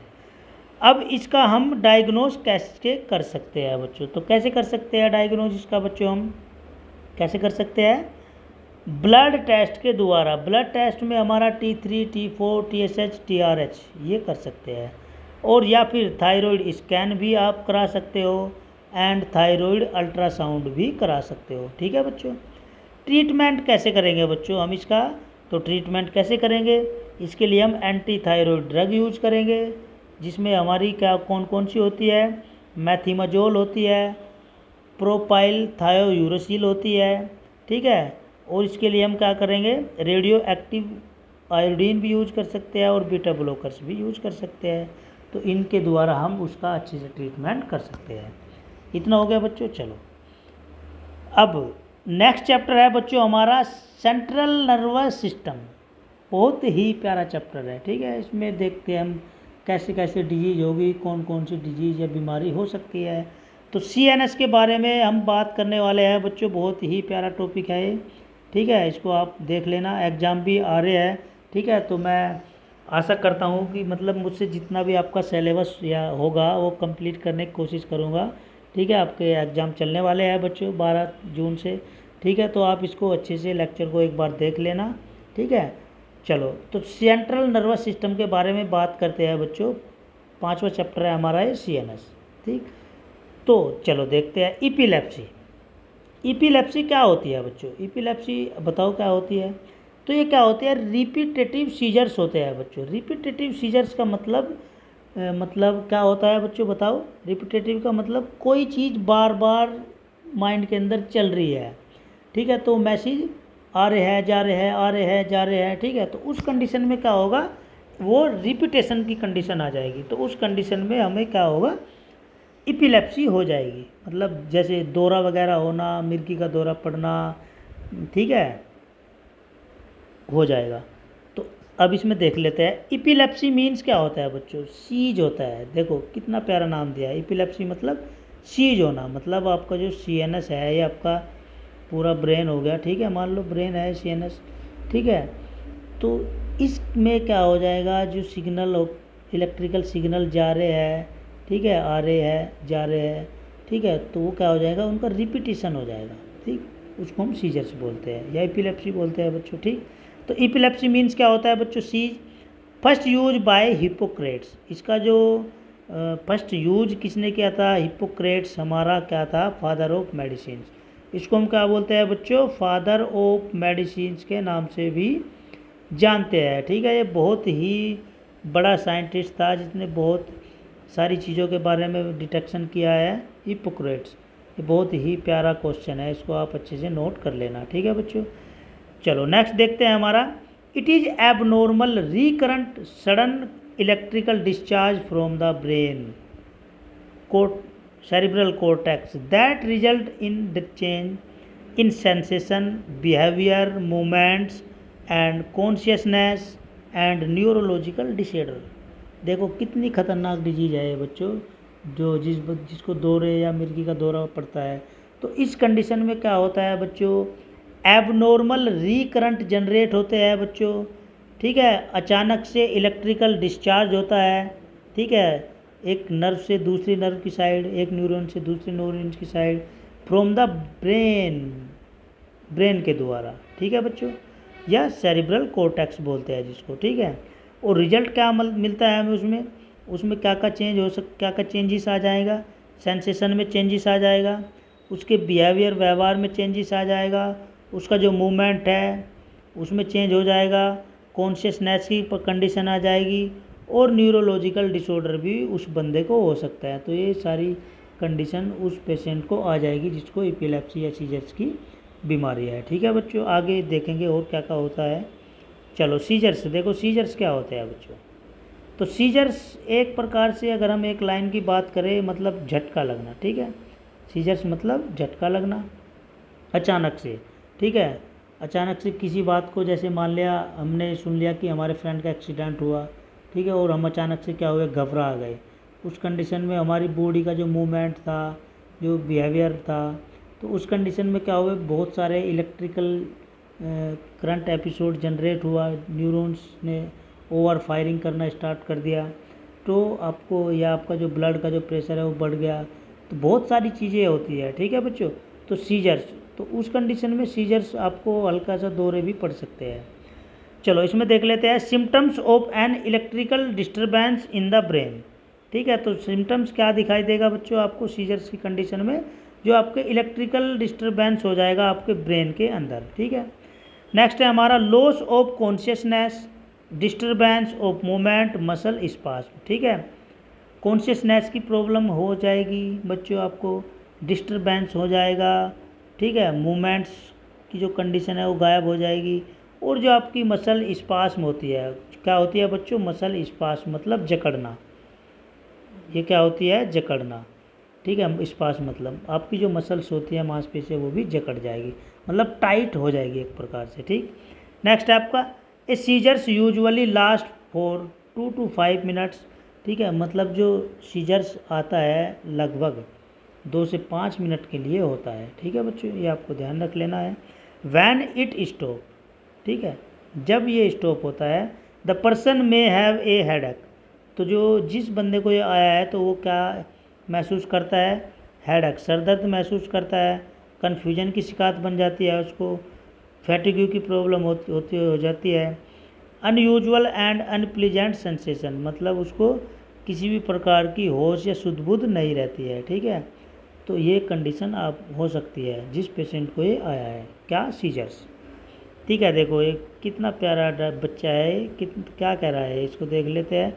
सो व्हाट इज इपिलेप्सी, देखो क्या कह रहा है, ठीक, सो व्हाट इज इपिलेप्सी, यहाँ पे हल्का सा पेन चेंज कर लेंगे बच्चों हम, ठीक है। तो देखो ये मैंने न्यूरॉन्स पढ़ा रखा है, न्यूरॉन्स, ठीक है। तो देखो ये न्यूरॉन्स होता है, ये हमारी क्या होती है, डेंड्राइट्स होती है बच्चों, ठीक है, डेंड्राइट्स होती है। ये हमारा बीच में क्या होता है, न्यूक्लियस होता है, ठीक है। और ये क्या होता है, हमारा एक्जोन होता है, एक्जोन, ठीक है। तो इसमें देख लेते हैं थोड़ा सा, signal travels along axon to synaptic knob, ठीक है। यहाँ पे जो आपका सिग्नल ट्रेवल्स कर रहे हैं ये यहाँ पे दिखाया है, ठीक है बच्चों। दूसरी चीज़ myelin sheath protect axon the facilitate conduction of electrical signal, ठीक है बच्चों। तो यहाँ पर क्या कर रही है, माइलिन शीथ होती है जो कवरिंग का काम करती है, ताकि जो आपका मैसेज है वो लीक ना हो पाए, ठीक है बच्चों। कंडक्शन ऑफ इलेक्ट्रिकल सिग्नल, जो वहाँ पे इलेक्ट्रिकल सिग्नल कंडक्शन हो रहा है, ठीक। यहाँ पर क्या हो रहा है, एक्जोन कैरीज इलेक्ट्रिकल सिग्नल, ठीक है। जो आपका एक्जोन क्या कर रहा है, इलेक्ट्रिकल सिग्नल को कैरी कर रहा है, ये आपकी नर्व सेल्स होती है, nerve cells send electrical signal along action, ठीक। ये आपका साइनेप्टिक नोब होता है, ये आपको दिखाई दे रहा होगा, ठीक है। और ये हमारे क्या होते हैं, रिसेप्टर सेल्स आर एक्टिवेटेड, या दूसरे रिसेप्टर सेल होती है हमारी जो एक्टिवेटेड है। ये क्या होता है, आपका न्यूरोट्रांसमीटर होता है, क्रोसिस साइनेप्सिस, जो आपका ये साइनेप्स होता है उसको क्रॉस कर रहा है। देखो बच्चा घबराया हुआ है ये, ठीक है, कि किस तरीके से सिग्नल जा रहे हैं आ रहे हैं, ठीक है, कैसे कैसे क्या हो रहा है, ठीक है बच्चों। चलो ये क्या था हमारा, abnormal electrical discharge in brain epilepsy, ठीक है, ये क्या था बच्चों हमारा, abnormal electrical discharge in brain epilepsy. चलो अब अगर हम इसके टाइप्स की बात करें, ठीक है बच्चों, तो टाइप्स देखो क्या होता है, सीजर्स, ये बहुत ही इम्पोर्टेंट चैप्टर है बच्चों, इसको अच्छे से ध्यान में दे लेना, सीजर्स अच्छे से पढ़ लेना इसको, ठीक है। पार्शियल सीजर्स और आपका होता है जनरल सीजर, ठीक है, दो प्रकार के सीजर होते हैं बच्चों। पार्शियल सीजर में क्या होगा, इसमें क्या होगा, activity originate in one part of brain, इसमें जो एक्टिविटी ओरिजिनेट होगी बच्चों, तो ब्रेन का जो एक हिस्सा होगा तो वो उस हिस्से में होगी। और जनरल सीजर में क्या होगा, एक्टिविटी इन्वॉल्व एंटायर ब्रेन, इसमें क्या होगा, जो पूरा ब्रेन होगा उसमें आपकी जो एक्टिविटी है वो इन्वॉल्व हो जाएगी, ठीक। और इसमें क्या होगा, इसमें हमारा होता है सिंपल पार्शियल सीजर होता है, कॉम्प्लेक्स पार्शियल सीजर होता है। और इसमें क्या होता है बच्चों, जनरल वाले में टोनिक सीजर होता है, क्लोनिक सीजर होता है, टोनिक क्लोनिक सीजर होता है, एब्सेंस या पैटिट मोल सीजर होता है, एटोनिक सीजर होता है, और आपका मायोक्लोनिक सीजर होता है। ये इस इतने प्रकार के सीजर होते हैं बच्चों, ठीक है, और इनकी भी अलग अलग कंडीशन होती है, वो भी आगे बताऊंगा मैं, ठीक है। तो ये समझ में आया, सीजर कितने प्रकार के होते हैं बच्चों, दो प्रकार के होते हैं, कौन से, पार्शियल सीजर और जनरल सीजर, ठीक। पार्शियल सीजर मतलब ये क्या होता है, ब्रेन के एक साइड में ओरिजिनेट होता है, ये एंटायर होता है ब्रेन के अंदर, ठीक। इसके अंदर क्या होता है, हमारे सिंपल पार्शियल सीजर होता है और कॉम्प्लेक्स होता है, ठीक। और इसके अंदर हमारे बहुत टाइप के सीजर होते हैं, ठीक है। टोनिक सीजर होता है, क्लोनिक सीजर होता है, ठीक है, टोनिक क्लोनिक सीजर होता है, एब्सेंस पैटिट मोल सीजर होता है, एटोनिक सीजर होता है और माइक्लोनिक सीजर होता है, ठीक है बच्चों, ये आपको याद कर लेना है। अब अगर हम बात करें फर्स्ट वाले की, तो पार्शियल सीजर, ठीक है, पार्शियल सीजर भी दो तीन प्रकार के होते हैं, वो देख लेते हैं एक बार बच्चों हम, ठीक है। तो इसमें क्या होता है, हमारा सिंपल पार्शियल सीजर होता है, ये क्या होता है बच्चों, सिंपल पार्शियल सीजर की अगर हम बात करें तो ये क्या होता है, ठीक है, एक मिनट यहाँ पर पेन चेंज कर लेते हैं, ठीक। तो सिंपल पार्शियल सीजर क्या होता है बच्चों, 20 से 60 second and so recurrent involuntary muscles contraction and rarely split to other parts.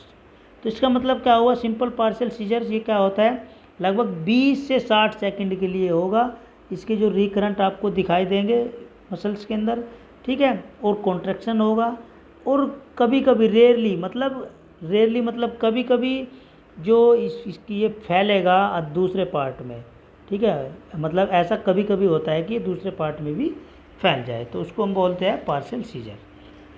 Next है हमारा कॉम्प्लेक्स पार्शियल सीजर बच्चों, ठीक। कॉम्प्लेक्स पार्शियल सीजर क्या होता है, इसको देख लेते हैं एक बार हम, ठीक है। तो क्या होता है, टेम्पोरल लोब, टेम्पोरल लोब आपने सुना ही होगा कि जो ब्रेन के अंदर क्या होते हैं, ब्रेन के अंदर क्या होते हैं बच्चों, 4 लोब होते हैं, ठीक है, कितने लोब होते हैं, 4 लोब, कौन कौन से, ओसिपिटल होता है, टेम्पोरल होता है, ठीक है, पैराइटल होता है, और आपका ओरिजिटल होता है, ठीक। अब अगर हम इसमें बात करें टेम्पोरल लोब की, तो टेम्पोरल लोब क्या होता है बच्चों, साइकोमोटर सीजर्स, ठीक है, इसमें क्या होता है, इसको साइकोमोटर सीजर के नाम से भी जानते हैं, ठीक है। कौन कौन से हो गए बच्चे हमारे, फ्रंटल हो गया, ओसिपिटल हो गया, टेम्पोरल हो गया, पैराइटल हो गया, 4 लोब होते हैं, ये आपको याद कर लेना है। और ये कितने टाइम के लिए आता है बच्चों, 2 से 5 मिनट के लिए होता है ये, ठीक है।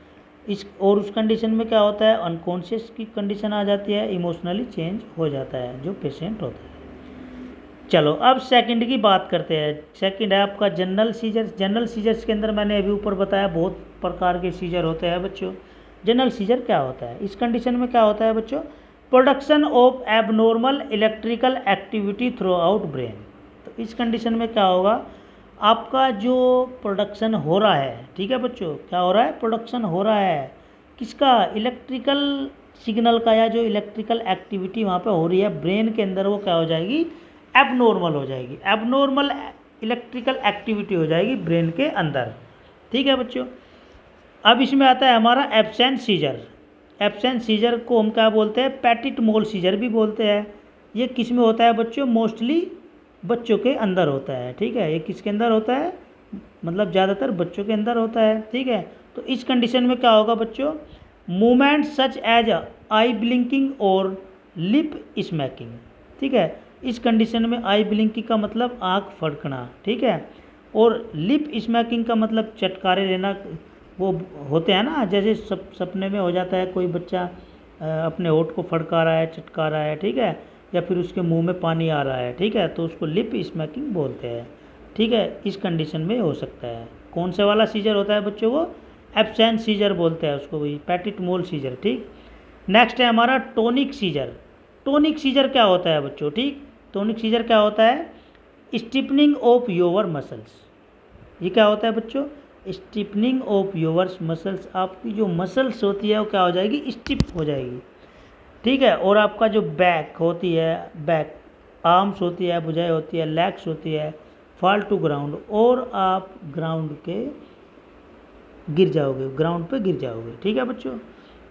क्योंकि जब आपकी जो मसल्स होती है, मांसपेशियाँ होती है, पूरी तरीके से स्टिफ हो गई, जकड़ गई, ठीक है, आपका जो बैक है, आपकी जो भुजाएं है, टांगे है, ठीक है, तो आप अचानक से धरती पे गिर सकते हो, ठीक है। तो कौन सा होता है बच्चों, टोनिक सीजर होता है। नेक्स्ट है आपका एटोनिक सीजर। एटोनिक सीजर में क्या होता है, ये क्या होता है, ड्रॉप सीजर होता है, ठीक है।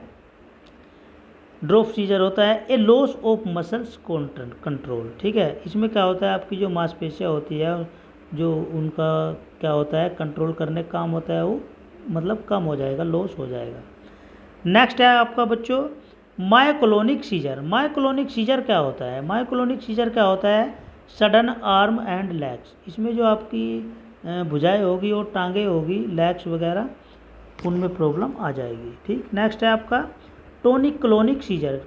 टोनिक क्लोनिक सीजर क्या होता है, इसको हम बोलते हैं ग्रांड मोल सीजर के नाम से भी जानते हैं बच्चों। इसमें क्या होगा, आपका लॉस ऑफ ब्लैडर कंट्रोल और बिटिंग योर टंग, ठीक है। मतलब जो ब्लैडर का जो कंट्रोल है, मतलब जैसे पेशाब निकल जाना, ठीक है, वो हो जाएगा। और बिटिंग योर टंग, आपकी जीभ बजती रहेगी, ठीक है, जैसे कपकपाहट आती है। तो उस कंडीशन में कौन से वाला सीजर लगा सकते हो आप आइडिया की, टोनिक क्लोनिक सीजर है वो। अब अगर हम इसकी पैथोफिजियोलॉजी की बात करें बच्चों, ठीक है, देखो पैथोफिजियोलॉजी चार्ट में मैंने बनाया हुआ है, इसको एक बार देख लेते हैं। चलो देखते हैं इसमें कैसे कैसे क्या हो रहा है, ठीक। तो प्रेसिपिटेटिंग फैक्टर, ठीक है, प्रेसिपिटेटिंग फैक्टर होते हैं कुछ, फिर इसकी इटियोलॉजी देखते हैं हम, ठीक है, और कुछ होते हैं हमारे प्री डिस्पोजिंग फैक्टर होते हैं, ठीक है। अब प्रेसिपिटेटिंग फैक्टर की बात करें तो ये क्या होता है बच्चों, सेंसरी स्टिमुलाई।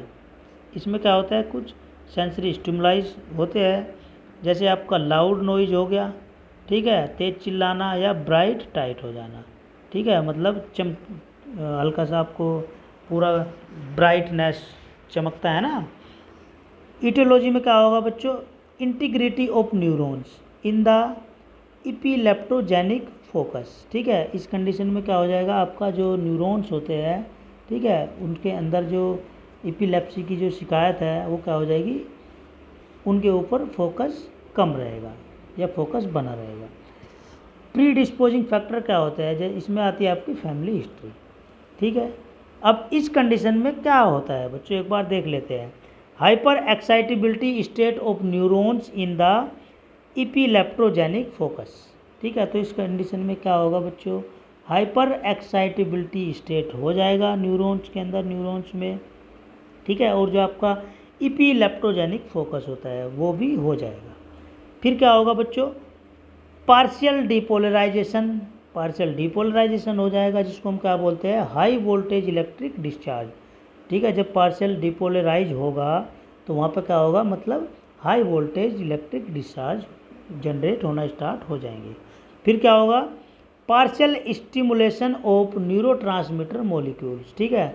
तो आपके जो न्यूरोट्रांसमीटर के जो मॉलिक्यूल्स है बच्चों, वो क्या हो जाएंगे, वहाँ पे स्टिमुलेट हो जाएंगे।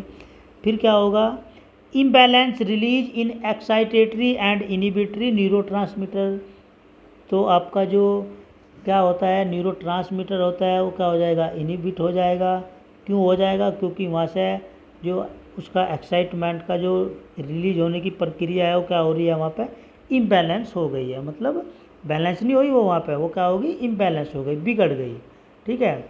अब बिगड़ी तो वहाँ पर उसकी जो एक्साइटमेंट की क्रिया थी और जो आपका इनहिबिटरी था न्यूरोट्रांसमीटर वो हो जाएगा। नेक्स्ट है आपका abnormal spontaneous speed electrical discharge. ठीक है, तो वहाँ पर क्या हो जाएंगे बच्चों, एबनॉर्मल जो इलेक्ट्रिकल डिस्चार्ज है इलेक्ट्रिकल का, तो क्या हो जाएगा, बहुत एबनॉर्मल कंट्रोल हो जाएगा, मतलब वो फैल जाएगा। ठीक, तब क्या होगा, hyperexcitability of neurons in the brainstem causing disruption in the function of medulla pons and midbrain. तो तब जाके उस कंडीशन में क्या होगा बच्चों, हाइपर एक्साइटेबिलिटी हो जाएगी न्यूरॉन्स में और ब्रेन स्टीम में डिसरप्शन का कारण बन सकता है वो, और जो उसके ब्रेन के फंक्शन है उसमें प्रॉब्लम क्रिएट कर सकता है, जैसे आपका मेडुला होता है, पोन्स होता है और आपका मिड ब्रेन होता है। ठीक है बच्चों, तब जाके आपको एपिलेप्सी होगी। ठीक है, तब जाके आपको एपिलेप्सी हो जाएगी, मतलब आपको दौरे वगैरह, मिर्गी का दौरा पड़ सकता है। ठीक है बच्चों, इतना हो गया। चलो अब इसका डायग्नोस हम कैसे कर सकते हैं, डायग्नोस देख लेते हैं। तो इसमें हम देखो ड्रग कौन कौन सी देते हैं, चलो इसका डायग्नोस ही देख लेते हैं एक बार। ठीक है, तो डायग्नोस कैसे कर सकते हैं, न्यूरोलॉजिकल एग्जामिनेशन भी आप करा सकते हो डॉक्टर के पास जाकर। ठीक है बच्चों, क्या करा सकते हो, न्यूरोलॉजिकल एग्जामिनेशन भी करा सकते हो। नेक्स्ट है आपका ब्लड टेस्ट भी आप करा सकते हो। नेक्स्ट है आपका EEG इलेक्ट्रोइनोसेफेलोग्राम भी आप करा सकते हो। नेक्स्ट है आपका CT स्कैन भी करा सकते हो। नेक्स्ट है आपका MRI भी करा सकते हो। नेक्स्ट है आपका पोजिट्रॉन इमिशन टैमोग्राफी भी करा सकते हो, जिसको हम पैट के नाम से जानते हैं, पैट। तो इसमें अगर इनिबिशन की कंडीशन में हम ड्रग कौन सी देंगे बच्चों, कार्बामाजिपिन देंगे। ठीक है, ऑक्साकार्बाजिपिन देंगे, फेनाइटोइन देंगे, जोनिसामाइड देंगे, लोकोसामाइड देंगे, लैमोट्रिक्जीन देंगे और आपका वेलप्रोट देंगे और आपका टोपिरामेट देंगे। ठीक है, अगर एक्टिवेशन की कंडीशन है तो उस कंडीशन में कौन सी ड्रग देंगे हम बच्चों, रेटिगाबीन देंगे। अगर इनिबिशन की क्रिया है तो उसमें क्या देंगे, इथोसुक्सामाइड देंगे, जो बहुत ही प्यारी ड्रग है, बहुत ज़्यादा यूज भी करते हैं। नेक्स्ट है इनिबिशन, इसमें वेलपोरेट देंगे और आपका फैल्बामेट देंगे इनिबिशन नेचर में, और आपका इसमें कौन सी देंगे हम बच्चों, टोपिरामेट देंगे और आपका पैरामापेनल देंगे। ठीक, अब अगर हम इसकी ट्रीटमेंट की बात करें तो ट्रीटमेंट में क्या देंगे बच्चों हम। ठीक है, तो ट्रीटमेंट मतलब कैसे करेंगे, तो सबसे पहला तो है हमारा फिजिकल एक्टिविटी, दूसरा है हमारा डाइटरी सोडियम रेस्ट्रिक्शन। ठीक, नेक्स्ट है आपका वेट रिडक्शन, नेक्स्ट है आपका अवॉइड स्मोकिंग, नेक्स्ट है आपका अवॉइड अल्कोहल। ठीक है बच्चों, इतना हो गया। चलो अब इसमें देखते हैं पार्किंसन डिजीज। पार्किंसन डिजीज क्या होती है बच्चों, कोई बताएगा मुझे कमेंट बॉक्स में, पार्किंसन डिजीज क्या होती है। चलो इसको एक बार देख लेते हैं। ठीक है, तो पार्किंसन डिजीज क्या होती है बच्चों, it is a chronic progressive neurological disease होती है। ये क्या होती है, मतलब एक प्रकार की न्यूरोलॉजिकल डिसऑर्डर होता है, न्यूरॉन से संबंधित। ठीक है, और क्या होती है, क्रोनिक होती है बच्चों। क्रोनिक मतलब लंबे समय से चलती हुई बीमारियां होती है जो आपको अचानक से नहीं पता चलेगी। ठीक है, that is associated with loss of dopaminergic neurons in substantia nigra of brain.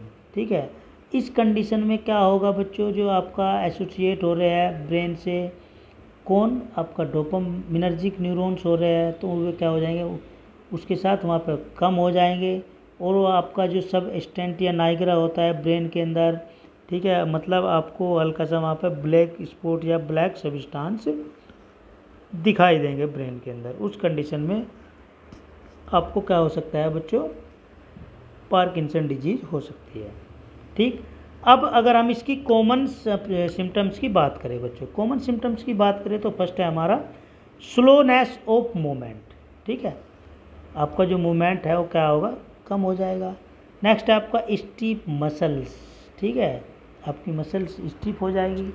Next है आपका unsteady walk and balance and coordination problem. ठीक है, मतलब जो आपका चलने की जो प्रक्रिया है वो क्या हो जाएगी, अनस्टडी हो जाएगी, मतलब आप बैलेंस नहीं बना पाओगे। ठीक है, एंड कोऑर्डिनेशन प्रॉब्लम, और कोऑर्डिनेशन में भी प्रॉब्लम आ जाएगी। ठीक है बच्चों, तो उसको हम बोलते हैं पार्किंसन डिजीज़। अब अगर हम बात करें सबस्टेंटिया नाइग्रा की, सबस्टेंटिया नाइग्रा क्या होता है बच्चों? तो ये क्या होता है, जो आपका बीच वाला ब्रेन होता है, a midbrain dopaminergic nucleus होता है एक प्रकार से। तो Parkinson disease occurs when nerve cells या मतलब neurons in area of the brain called the substantia nigra become impair और डेल। ठीक, तो इस कंडीशन में क्या होता है बच्चों, देखो पार्किंसन डिजीज कब होती है? जब होती है जब आपके जो न्यूरॉन्स होते हैं ब्रेन के अंदर, ठीक है, उसको उसका जो एरिया होता है मतलब न्यूरॉन्स का ब्रेन में, ठीक है, तो उसको ही हम क्या बोलते हैं, सबस्टेंटिया नाइग्रा बोलते हैं। ठीक है, क्यों? क्योंकि वहाँ पे जो वो क्या हो जाएगा, जब वो इम्पेयर हो जाएगा या फिर डाई मतलब मर जाएगा। ठीक, तो उसको क्या बोलेंगे हम, सबस्टेंटिया नाइग्रा। ठीक है, these cells normally produce dopamine, a chemical neurotransmitter that help the cells of the brain communicate transmit signal message between area in brain. ठीक है, तो जो ये सेल्स होती है नॉर्मली ये क्या प्रोड्यूस करती है बच्चों, डोपामाइन प्रोड्यूस करती है, जो कि क्या होता है, एक केमिकल होता है, मतलब एज ए न्यूरोट्रांसमीटर भी काम करता है, हमारी सेल्स को, ब्रेन की सेल्स को बहुत मदद भी करता है और कम्युनिकेशन का काम भी करता है, जैसे सिग्नल को ट्रांसमिट करना, ठीक है, मैसेज को करना, और जो आपका ब्रेन का जो एरिया होता है। ठीक है, नेक्स्ट है when these nerve cells become impair और डाई, जब ये सेल नर्व सेल्स क्या हो जाएगी मतलब मर जाती है, दे प्रोड्यूस लेस डोपामाइन, तो ये क्या होगा वहाँ से बहुत कम मात्रा में डोपामाइन रिलीज होता है, प्रोड्यूस होता है बच्चों। ठीक है, जब ये आपकी नर्व सेल मतलब न्यूरॉन्स वहाँ पर क्या हो जाएंगे, डेड हो जाएंगे।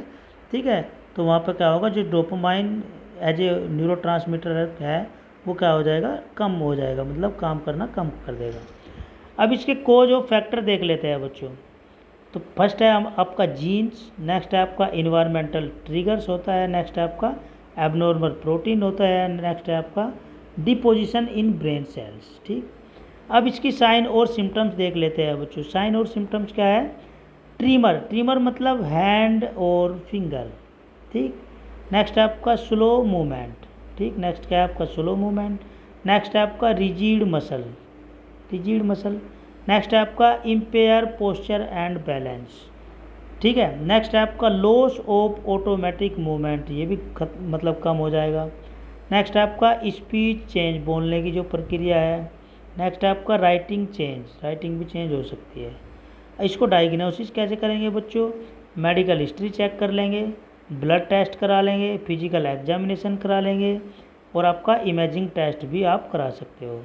ट्रीटमेंट कैसे करेंगे इसका बच्चों, तो ट्रीटमेंट में हम क्या करेंगे, लीवोडोपा देंगे, कार्बिडोपा देंगे, एमेंटाडीन देंगे, प्रोसाइक्लिडीन देंगे, बिप्रीडेन देंगे, और फिनाड्रीन देंगे, और आपका प्रोमिथाजीन भी देंगे। ठीक है बच्चों, इतना हो गया। चलो अब नेक्स्ट टॉपिक है या नेक्स्ट डिजीज़ है हमारी अल्जाइमर डिजीज़। ये दोनों बहुत इंपॉर्टेंट डिजीज़ होती है बच्चों, पार्किंसन डिजीज़ और आपका अल्जाइमर डिजीज़ होती है, दोनों इंपॉर्टेंट डिजीज़ है ये। ठीक है, देखो अल्जाइमर डिजीज़ क्या होती है बच्चों, तो ये क्या था, एक न्यूरोलॉजिस्ट था। ठीक है, कौन था न्यूरोलॉजिस्ट, एलोइज। कौन था बच्चों, एलोइज। एलोइज क्या था, न्यूरोलॉजिस्ट था एक, और उसने कब करा था इसका डिटेक्शन, 1906 में किया था, ये आपको नोट कर लेना है बच्चों। ठीक है, कब किया था, 1906 में किया था। ठीक है, ये क्या होती है Alzheimer disease, it is an irreversible progressive neuro degenerative disease होती है, दैट स्लोली डिस्ट्रॉय, और धीरे धीरे क्या करती है, डिस्ट्रॉय मतलब ख़त्म करती है, memory and thinking skills, memory को और जो सोचने की मतलब थिंकिंग स्किल्स होती है, और जो आपकी एबिलिटी होती है। ठीक है, carry out the simplest task. ठीक है, और जो आपका सिंपलेस्ट टास्क होता है उसको भी कैरी आउट कर देती है, तो उसको हम क्या बोलते हैं बच्चों, अल्जाइमर डिजीज बोलते हैं। इसकी इटियोलॉजी या इसके कोजिज देख लेते हैं बच्चों। तो ये क्या करती है, जो आपका अल्जाइमर डिजीज होती है, Alzheimer disease destroy neurons of the brain that control memory. ठीक है, तो ये क्या करती है, जो न्यूरॉन्स होते हैं ब्रेन के अंदर, ठीक है, उसको क्या कर देती है, डिस्ट्रॉय कर देती है, मतलब ख़राब कर देती है। ठीक है, जो क्या करते हैं, मेमोरी को कंट्रोल करने का काम करते हैं। ठीक है, इंक्लूडिंग द, जैसे आपका हिप्पोकैम्पस हो गया, which control short term memory leading to short term memory failure. ठीक है, मतलब जो आपकी जैसे याददाश्त का कमज़ोर होना, वो बोलते हैं ना कि यार मुझे कुछ भी याद नहीं आ रहा, मैं अभी याद आ रहा था मैं भूल गया। ठीक है, तो उस मेमोरी को भी ये वाली बीमारी क्या हो जाती है, उसमें बहुत सारी प्रॉब्लम हो जाती है। ठीक है, और ज़्यादातर ये जो एजिड लोग होते हैं, बुज़ुर्ग लोग होते हैं, उनके अंदर ये बीमारियां आ जाती है। नेक्स्ट है इसके अदर रिस्की फैक्टर देख लेते हैं कौन कौन से होते हैं बच्चों। तो फर्स्ट है आपका एज, नेक्स्ट है आपका जेंडर के ऊपर भी इफेक्ट पड़ता है। जेंडर के ऊपर मतलब वो या तो मेल है या फिर वो फीमेल है। ठीक है बच्चों, फैमिली हिस्ट्री देखेंगे और आपका उसकी हेड इंजरी देखेंगे। हेड इंजरी मतलब सर में कोई भारी चोट वगैरह तो नहीं लगी कभी। जेनेटिक फैक्टर भी उसके चेक कर लेंगे, जेनेटिक साइन और सिम्टम्स की अगर हम बात करें तो मेमोरी लैप्स। मेमोरी लैप्स का मतलब होता है बच्चों गायब हो जाना, मतलब ठीक, मतलब फॉरगेटिंग। नेक्स्ट है आपका repeat statement and question over and over. ठीक, नेक्स्ट है आपका लॉस ऑफ जजमेंट। नेक्स्ट है आपका पर्सनैलिटी और बिहेवियर चेंज। ठीक है, अब इसका डायग्नोज कैसे करेंगे हम बच्चों, तो ब्लड टेस्ट कर लेंगे, ब्रेन इमेजिंग कर लेंगे, एमआरआई करा लेंगे और सीटी स्कैन करा लेंगे। ट्रीटमेंट कैसे करेंगे बच्चों इसका, एक्सरसाइज रेगुलर करेंगे, ईट और डाइट ऑफ फ्रेश प्रोड्यूस करेंगे। ठीक, नेक्स्ट है आपका अवॉइड अल्कोहल करेंगे, अवॉइड स्मोकिंग कर लेंगे। ठीक, अब देखो नेक्स्ट है आपका स्ट्रोक। स्ट्रोक की अगर हम बात करें बच्चों तो स्ट्रोक को हम बोलते हैं एक्मिक स्ट्रोक के नाम से भी जानते हैं। इसको क्या बोलते हैं बच्चों हम, एक्मिक स्ट्रोक के नाम से भी इसको हम जानते हैं। ठीक, तो स्ट्रोक क्या होता है बच्चों, stroke occurs when the blood supply to part of the brain in interrupted और रिड्यूज।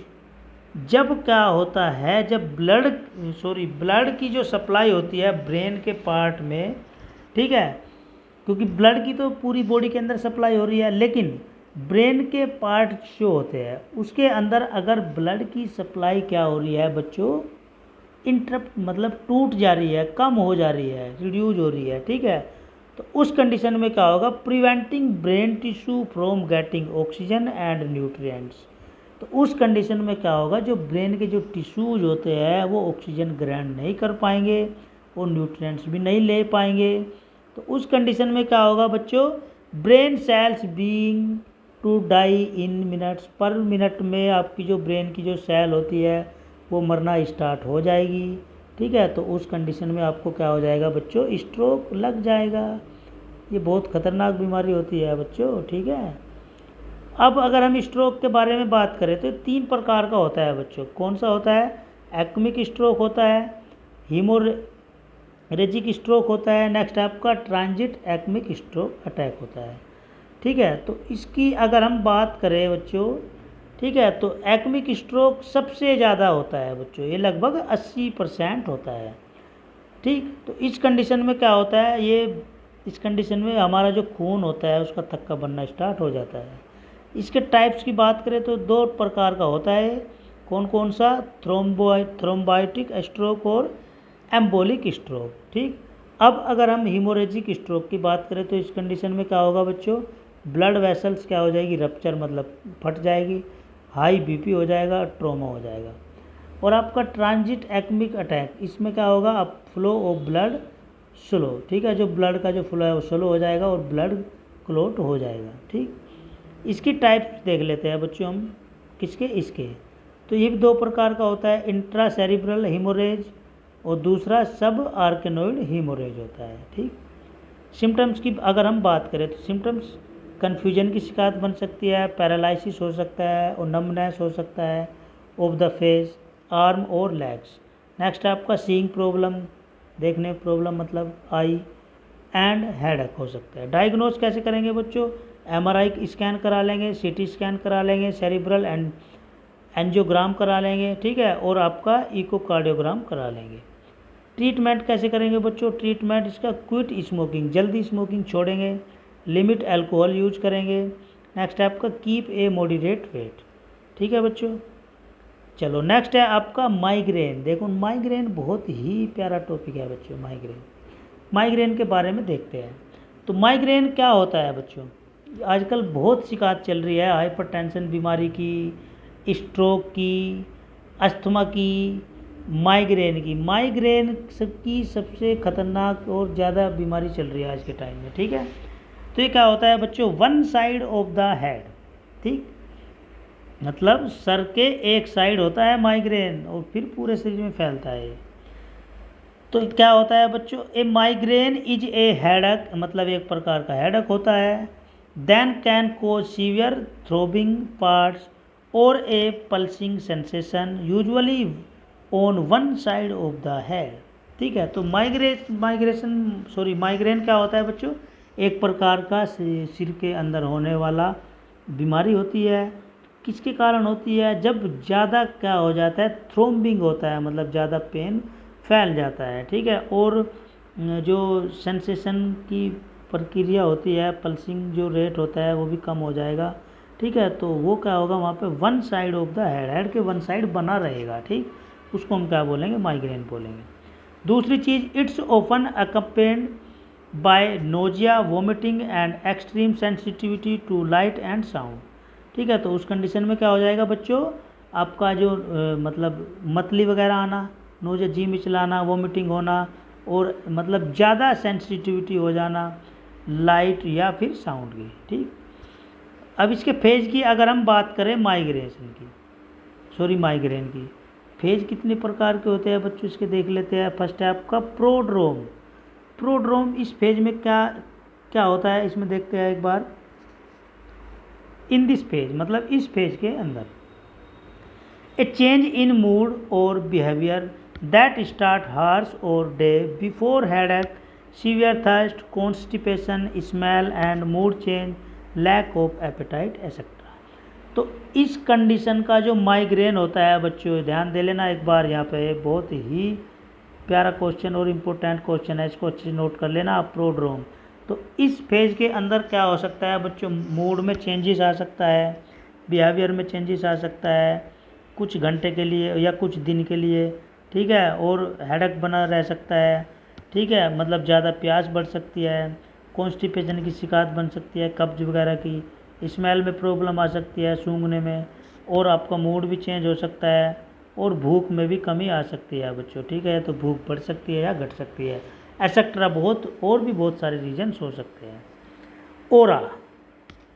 ओरा क्या होता है बच्चों? ठीक है, ओरा बताओ क्या होता है, आप कमेंट बॉक्स में बताओ। माइग्रेशन, प्रोड्रोम हो गया, ओरा हो गया। ओरा माइग्रेन है ये बच्चों, आप इसको देख लेना एक बार। माइग्रेन, ओरा माइग्रेन, ये क्या होता है बच्चों?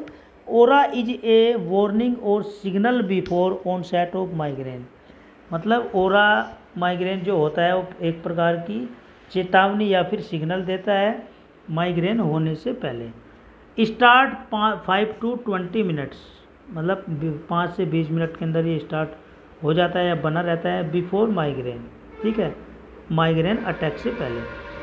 Notice change in smell, taste और टच, ठीक है। इसमें हम क्या क्या नोटिस करेंगे?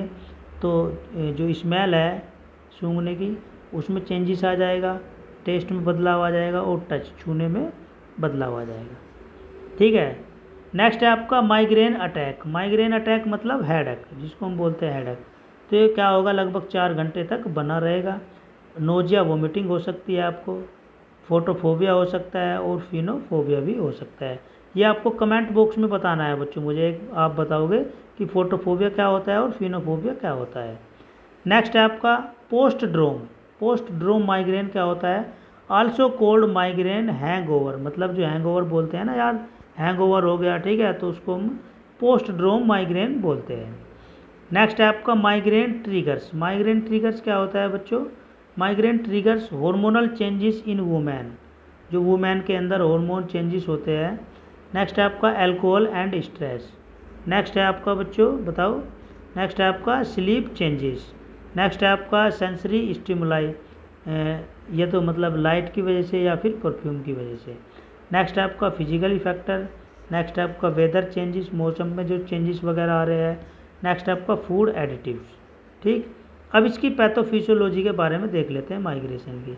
तो कैसे कैसे होता है। माइग्रेन ट्रिगर हार्मोन चेंजेस, ठीक है। माइग्रेन का जो ट्रिगर है, मतलब हार्मोन जो चेंजेस आ रहे हैं, किसकी वजह से हो रहा है, स्ट्रेस की वजह से, ठीक है। या तो वो स्ट्रेस की वजह से हो रहा है बच्चों, या फिर वो स्लीप की वजह से हो रहा है, स्लीप चेंजेस की वजह से, ठीक है। हो गया। अब उसमें फिर क्या होगा, कोर्टिकल स्प्रेडिंग डिप्रेशन, ठीक है। कोर्टिकल वो फैल जाएगा, स्प्रेड हो जाएगा एबनॉर्मल ब्रेन स्टेम एक्टिविटी के अंदर, ठीक। फिर क्या होगा बच्चों, फिर वो होगा या तो ब्लड कैपिलरी के अंदर होगा, या थैलेमस या हाइपोथैलेमस, या फिर कीमो रिसेप्टर ट्रिगर जोन, जिसको हम CTZ के नाम से भी जानते हैं, ठीक है।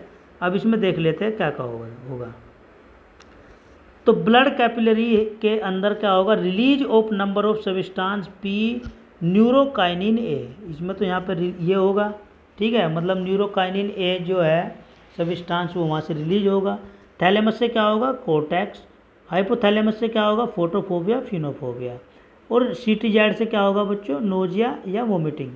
ये सेंटर होता है उल्टी कराने वाला, CTZ बोलते हैं इसको, ठीक।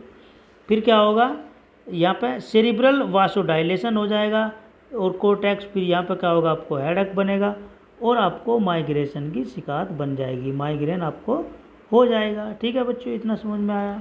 डायग्नोस आप इसको कैसे करोगे, MRI स्कैन के द्वारा, CT स्कैन के द्वारा।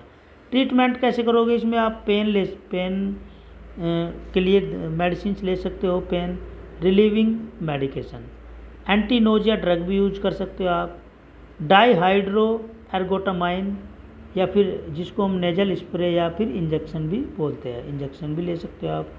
और नेक्स्ट है आपका लैसमीडाइटन, ये ड्रग भी आप यूज कर सकते हो, ठीक है बच्चों। इतना समझ में आया। हमने 5 चैप्टर कंप्लीट कर लिए हैं फार्माकोथेरेप्यूटिक्स के अंदर, जो आपका डिप्लोमा सेकेंड ईयर का सब्जेक्ट है, ठीक है। तो बच्चों आशा करता हूँ ये बहुत ही शानदार आपके लिए टॉपिक या बहुत ही अच्छा लेक्चर रहा होगा, ठीक है। आपको जो भी कहीं भी प्रॉब्लम होगी, आप कमेंट बॉक्स में अच्छे से उसको बता सकते हैं, ठीक है बच्चों। मिलते हैं फिर नेक्स्ट वीडियो में। Thank you.